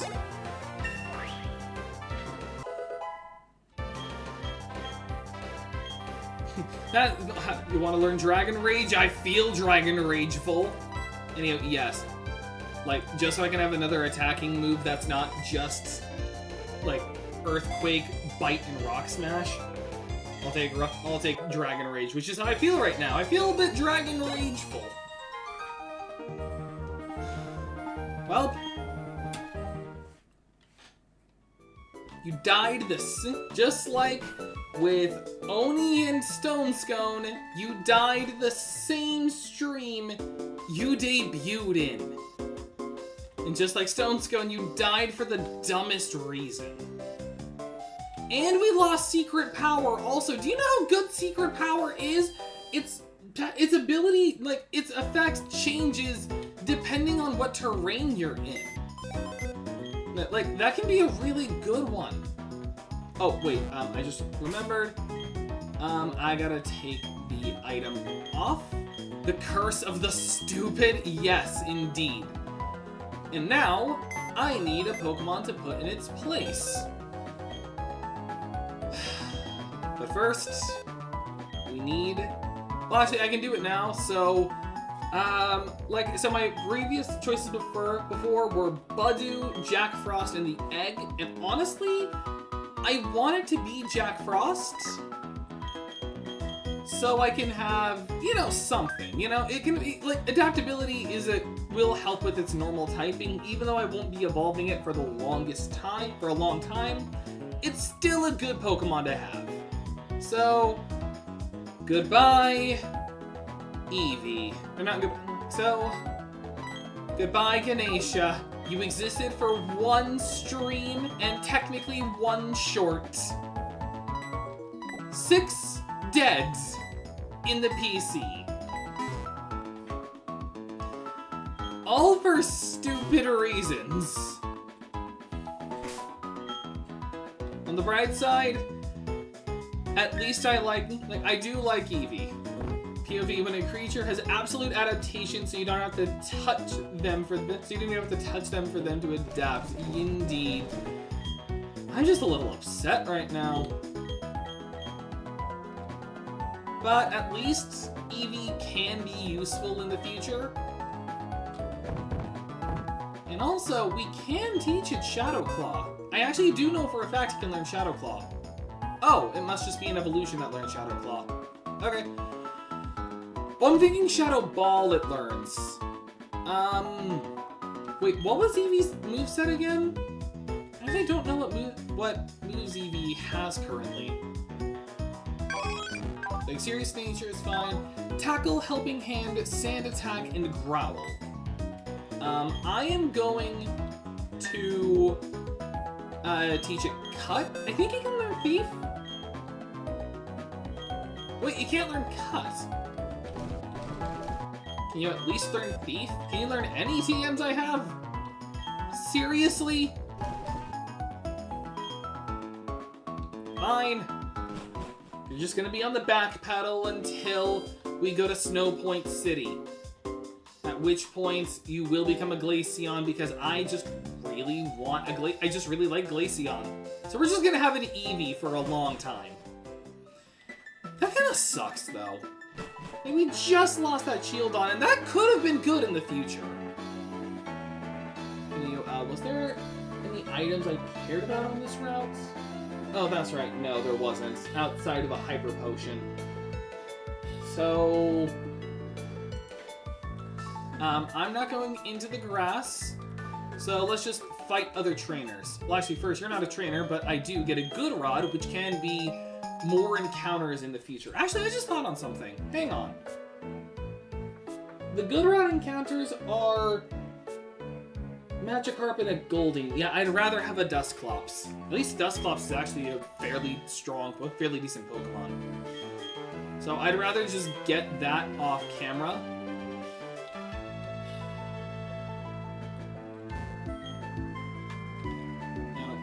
Jog all day. Or jog every morning. I do a walk every morning. If I don't walk my dog, I walk on a treadmill.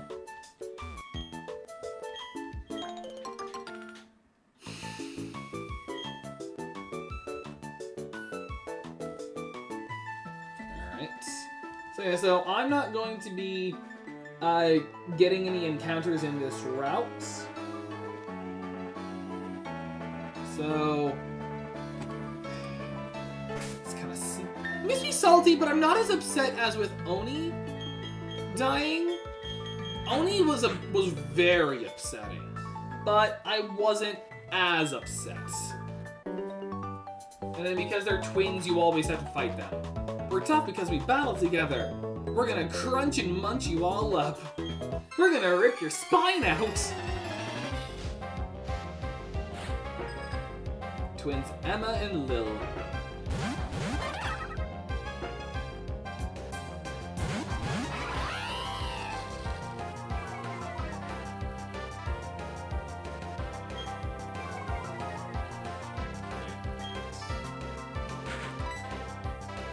Bubble Beam the Bonsley, Bite the Mime Jr.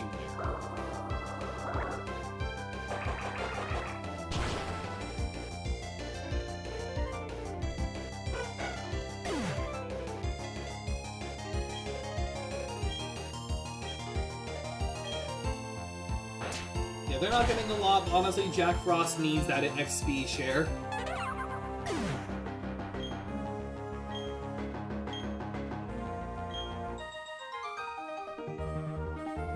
Okay, I made children cry. I don't care. I lost 2 Pokemon.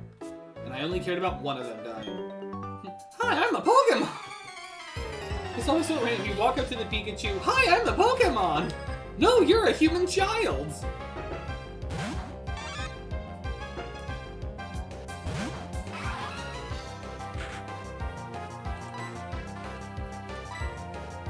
Bubble Beam. Like, I swear, if this thing ends up happening, like, good. I better not have lost my Prinplup to a Pichu. That would have been annoying. I would have just quit the Nuzlocke there altogether. That would have pissed me off. Like, I would have just said, like, start it all over, run it back. Like, I'm just starting from the very beginning. Hyper Potion acquired.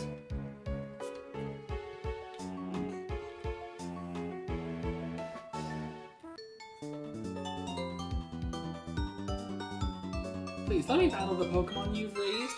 Like, I see you've got some Pokemon you've been caring for. Let me kill them. And of course it's a breeder. Breeder.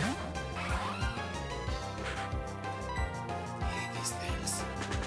With every fiber of my being. They killed my shield. They'll kill everything you've ever loved.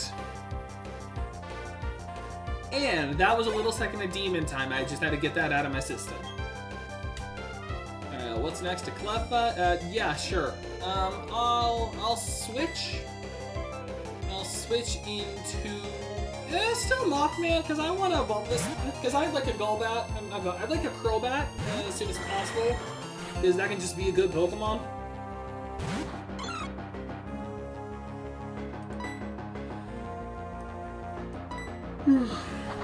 Excuse me.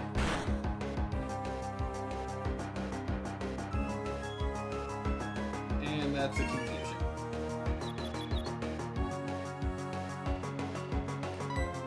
Bite it.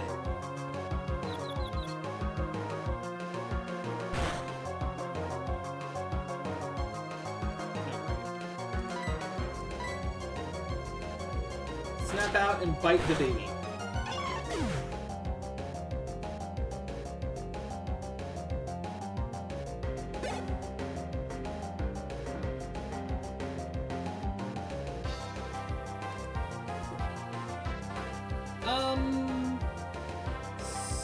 Stay.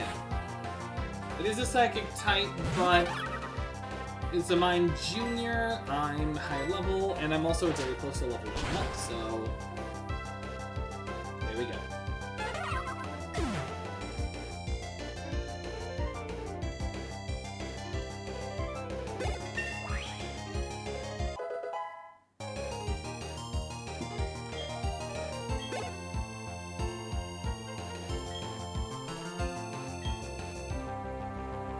And I'll stay in for this as well. I was just pulling up something for an area in the future that will be ish.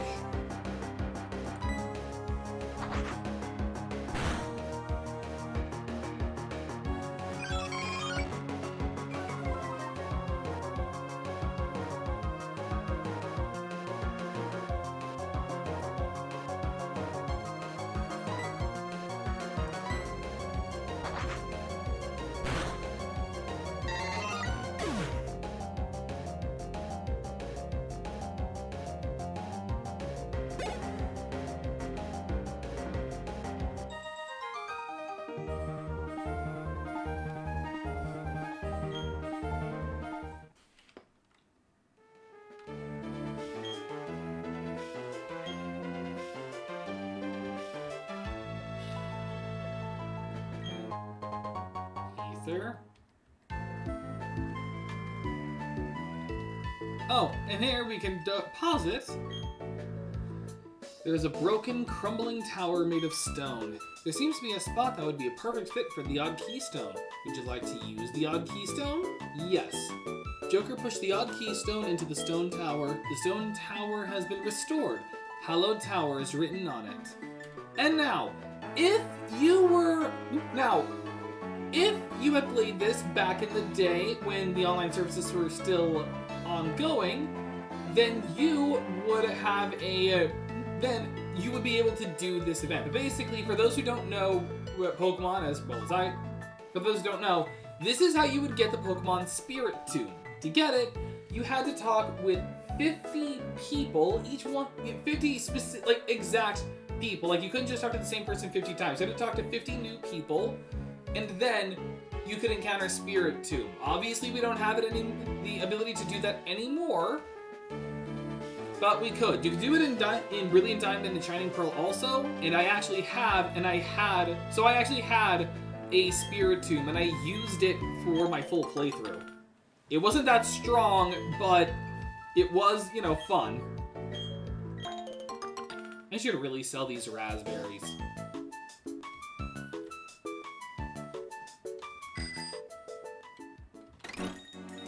Gear 4. Say, honey, where'd you come from? What kind of Pokemon are you with? 10 that are gonna beat you up. Cowgirl Shelly. Aw, that's cute. Extinguish its flames, my soldier. Hey, what I was looking into was we have a place for encounters coming up that I'm going to do. I'm going to be doing.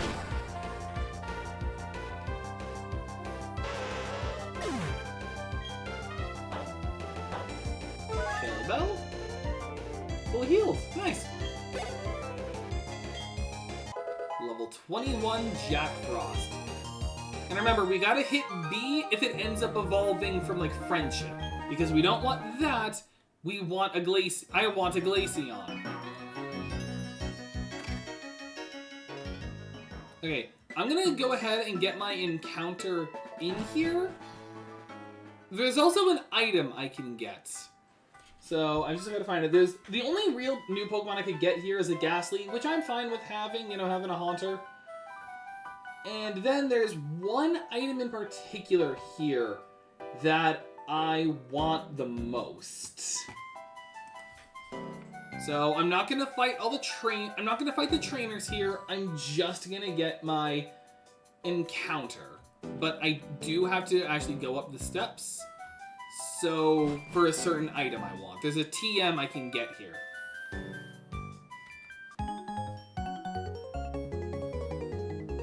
Ah, ghost, get away! Help me, team!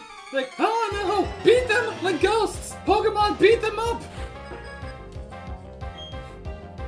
Actually, that reminds me of a video I saw where it's like if Pokemon had like Pokemon horror movies, but it was like a joke one. It was like you get to Pokemon and it's like, oh no, it's a like it, and it's just a Mr. Mime with a Drifloon. It's like, we all use HM Surf down here. It's like, oh, never mind, you're a Mime Junior. Oh, thank God. Like, what? You're not scared of me? Heck no! Felix, maul him! He's like, oh God! I love that. Also, what was going on again? It's probably fine. Oh, Chatos. Who cares? If it's a Chatot, who cares?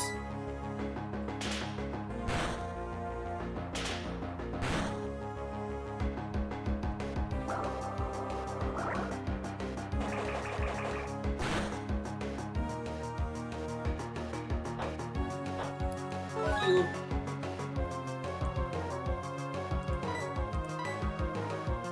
Okay, so there's a certain TM here that we can get that I'm really looking forward to, but there is an item I can't get until I get a certain item, until I get one of the most random and worthless HMs in Pokemon.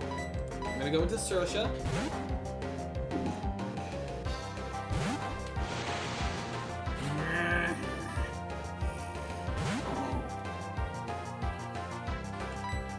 Grassnot.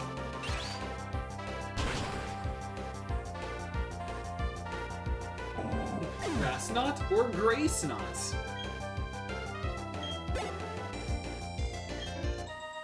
And Oliver slain. Like, I've defeated the child. What's this? An Oval Stone. This is kind of worthless. Because I don't have because there isn't a Happiny egg in this game, so I don't need it. Oh no.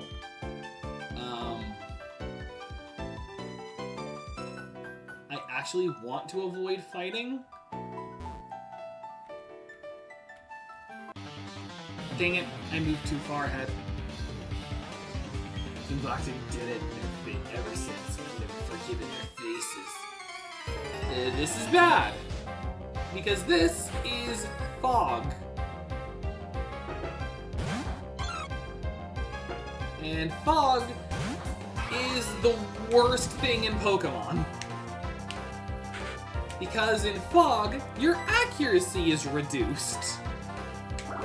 So there's a chance, so all of your moves will have a chance to miss unless unless they bypass accuracy checks, like Magical Leaf does. It's a Cleffa, so it shouldn't hurt too much. Yeah, no, that's not it. But I hate Fog. Fog is literally my least favorite thing Pokemon has ever added because it just makes everything annoying.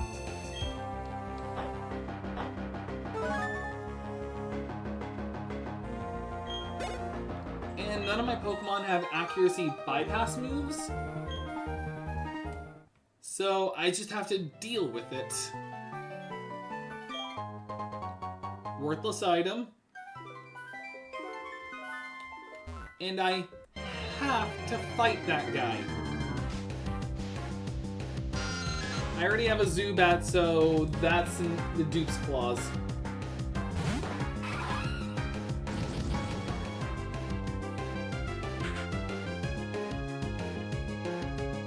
Run. Now, the real question. Do I care to fight? Oh, wait, I can avoid him. Oh, thank God I can avoid. I actually don't want to fight trainers when there's fog, because that is such an annoying weather to deal with.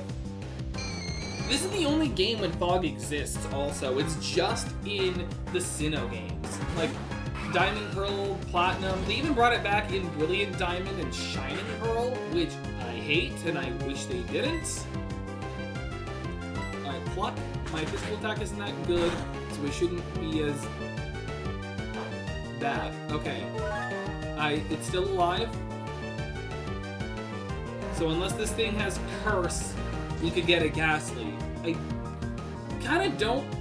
I mean, like, Haunter isn't the worst. It's just there are better, like, trade evolution first stages that I'd rather have over a Haunter. You know, like, Dusclops has a bit of... Like, Dusclops is good and tanky. Kadabra still has a good special attack stat to it. I mean, even Girder ended up being really useful in my Sword Nuzlocke.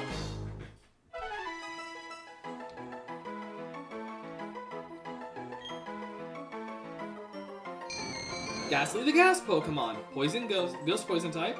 Born from gases, anyone would faint if engulfed by its gaseous body, which contains poison. I'll nickname ya. And then, what personas could you name a Ghastly after? I mean, there are, like, well, actually, no, I know what I'd do. This is, Silky. So I haven't named a Pokemon after Silky yet.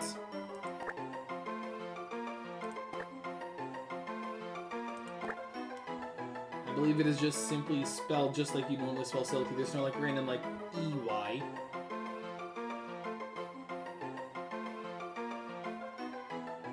Yeah, no, I'm good. I didn't want you in the death box. I forgot to switch over. Okay, that's an encounter. Alright, so that was floor 3. Now, floor 4. This is what mattered to me. Because there is a certain item here that I want. It is... I see it. Okay, what is the best way for me to get it? I know. Look down. Look down. Okay, an encounter. Alright, Pokemon, that's fine. I already got my encounter, who cares? I hate fog. Also, remember, you don't use defog in one place, you use it in 2. Okay, I'm gonna wait for it to look to the right again. And return. We had this at the beginning of the game, we've got it back. And guess who I'm teaching this move to? You better believe it. Finally a TM you can learn. I mean, granted everyone can learn it, but whatever. Here you go, Jack Frost. Something better than Tackle. And it's 100% accurate.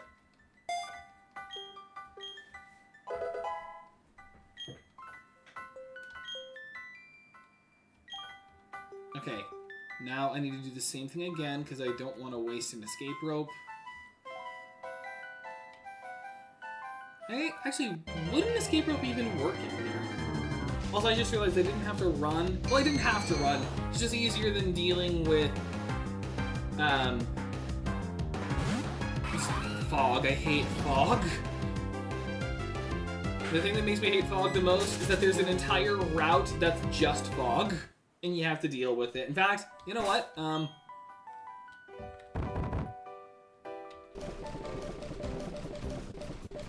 I have 6 escape ropes. I can't use them here. Frick you, Rowan. Apparently the Lost Tower doesn't count as a dungeon. Like, I'll come back here when I do have defog. Where do I get defog,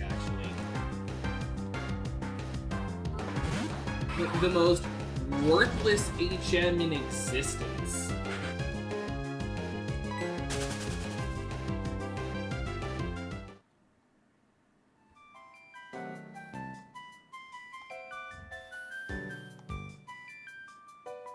Oh, this was just simply what Pokemon can learn it. It was HM05.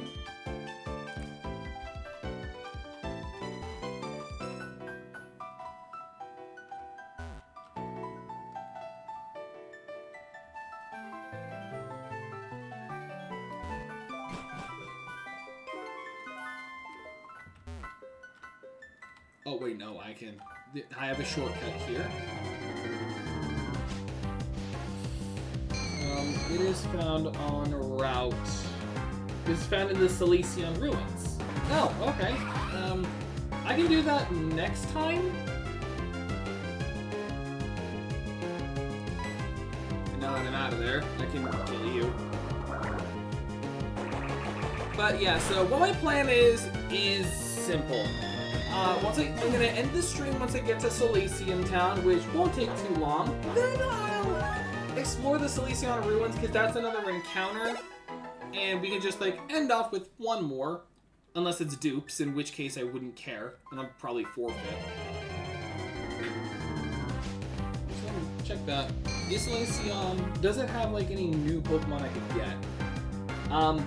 It has unknown.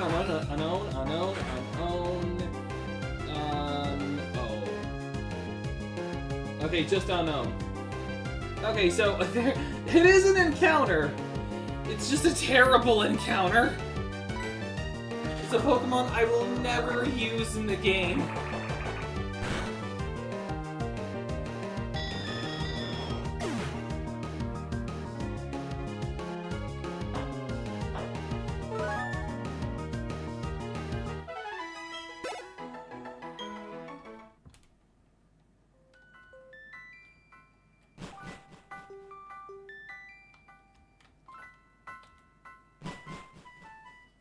Alright. So we get a double battle here. I wish it wasn't a double battle, but it is. You're not supposed to intrude on my time with Sue. Hey, you want to battle with me? I will if I can team with Tai. Tai and Sue. Is that a joke about like suit and tie? Venerian Weasel.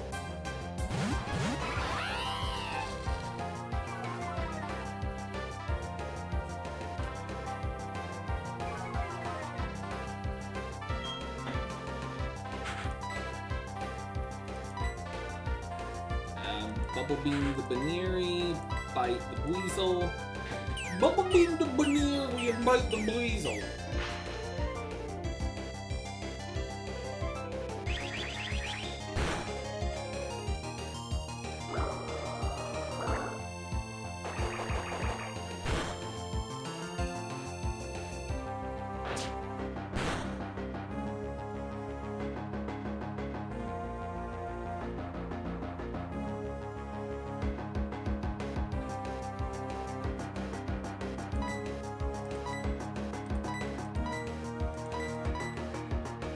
Oh, why am I using bite? I meant spark. I'm dumb. I'm not paying attention.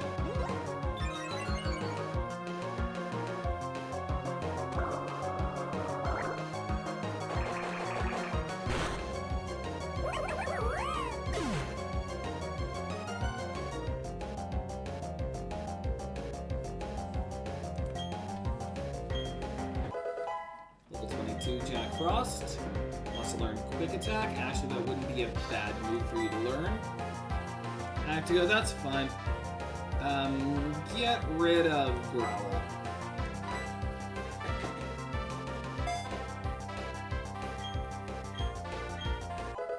He's gonna actually, assuming no one else is in the stream, at least no one's gonna be talking for a bit, so I'm just gonna...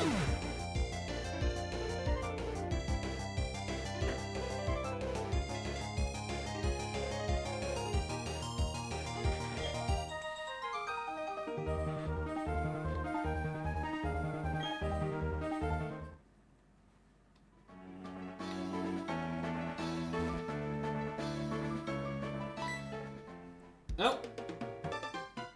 Oh, I forgot Barry was gonna be here. Yahoo! Hey Joker, I got something cool. I'll show you as a special favor. Oh, what's this all about? I got some seals, but I forgot to put them on. Oh, right, it's because I was at the ruins. The ruins here are cool. You have to check it out. I even found a hidden machine. It was defog. Anyway, I'll battle you another time. See ya. That was kind of worthless.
Alright.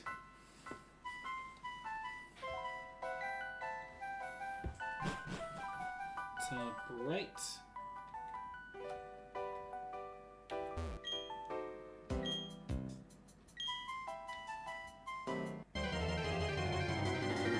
Here's our encounter. Worthless.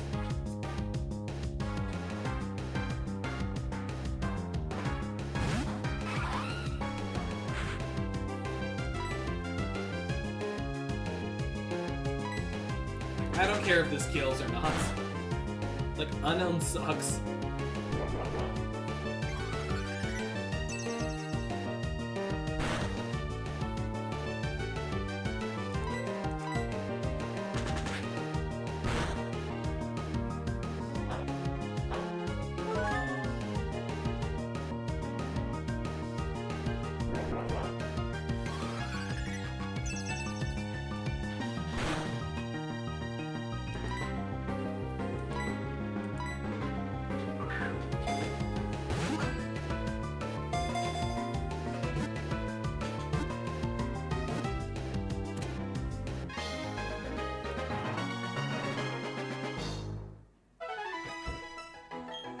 Alright, now, what I'm going to name this is not a, first of all, unknown, the symbol Pokemon, pure psychic. When alone, nothing happens. However, if there are two or more, an odd power is said to emerge. And yet these Pokemon completely suck. Anyway, it's not a Persona in Persona 5 Royal, but I'm counting it just because I'm never going to use this thing, so who really cares if it breaks the naming convention? This is Pithos. Wait, where's the T?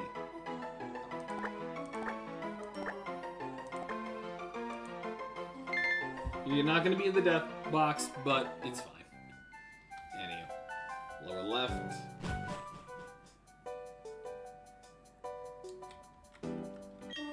Yeah, I was right. You're it. And for those who don't know, basically, if you read the wall, it's in unknown letters. And it says unknown is itself an alphabet. If you just read it, it tells you where to go.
Oh, that was right.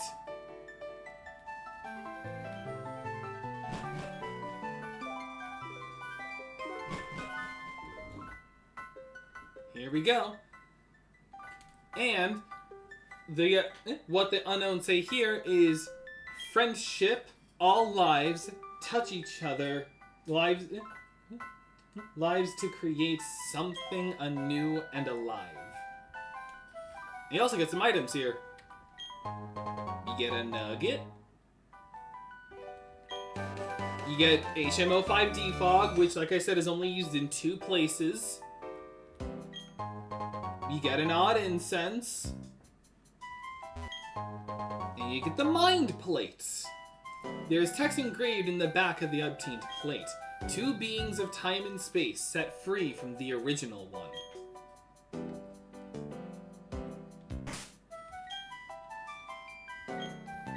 Here I can use an escape rope.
Okay.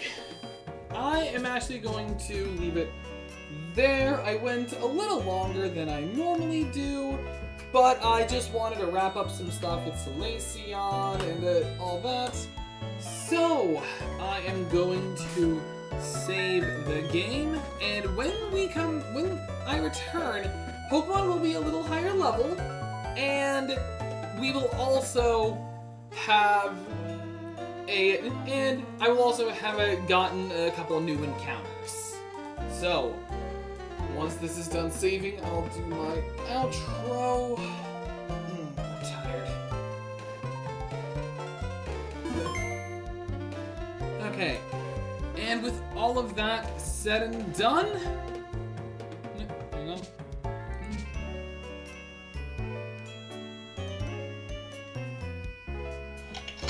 Oh, there we go. Okay, well, that's said and done. I'll be ending today's stream right here. Thank you all so much for watching. If you enjoyed this kind of content, be sure to subscribe. Comment down below since it helps me connect with you guys. Like the videos and let us know what you want to see. Share the videos for more people know the channel even exists. And don't forget to hit that bell so you know when I go live. Don't forget to join the Discord. Link in the description below. If you don't want to do Discord, I have a community tab on my page. Until next time, see you guys. Oh, and one extra thing. I will not be streaming Wednesday because I'm actually taking the day off for my birthday. So, see you guys Friday.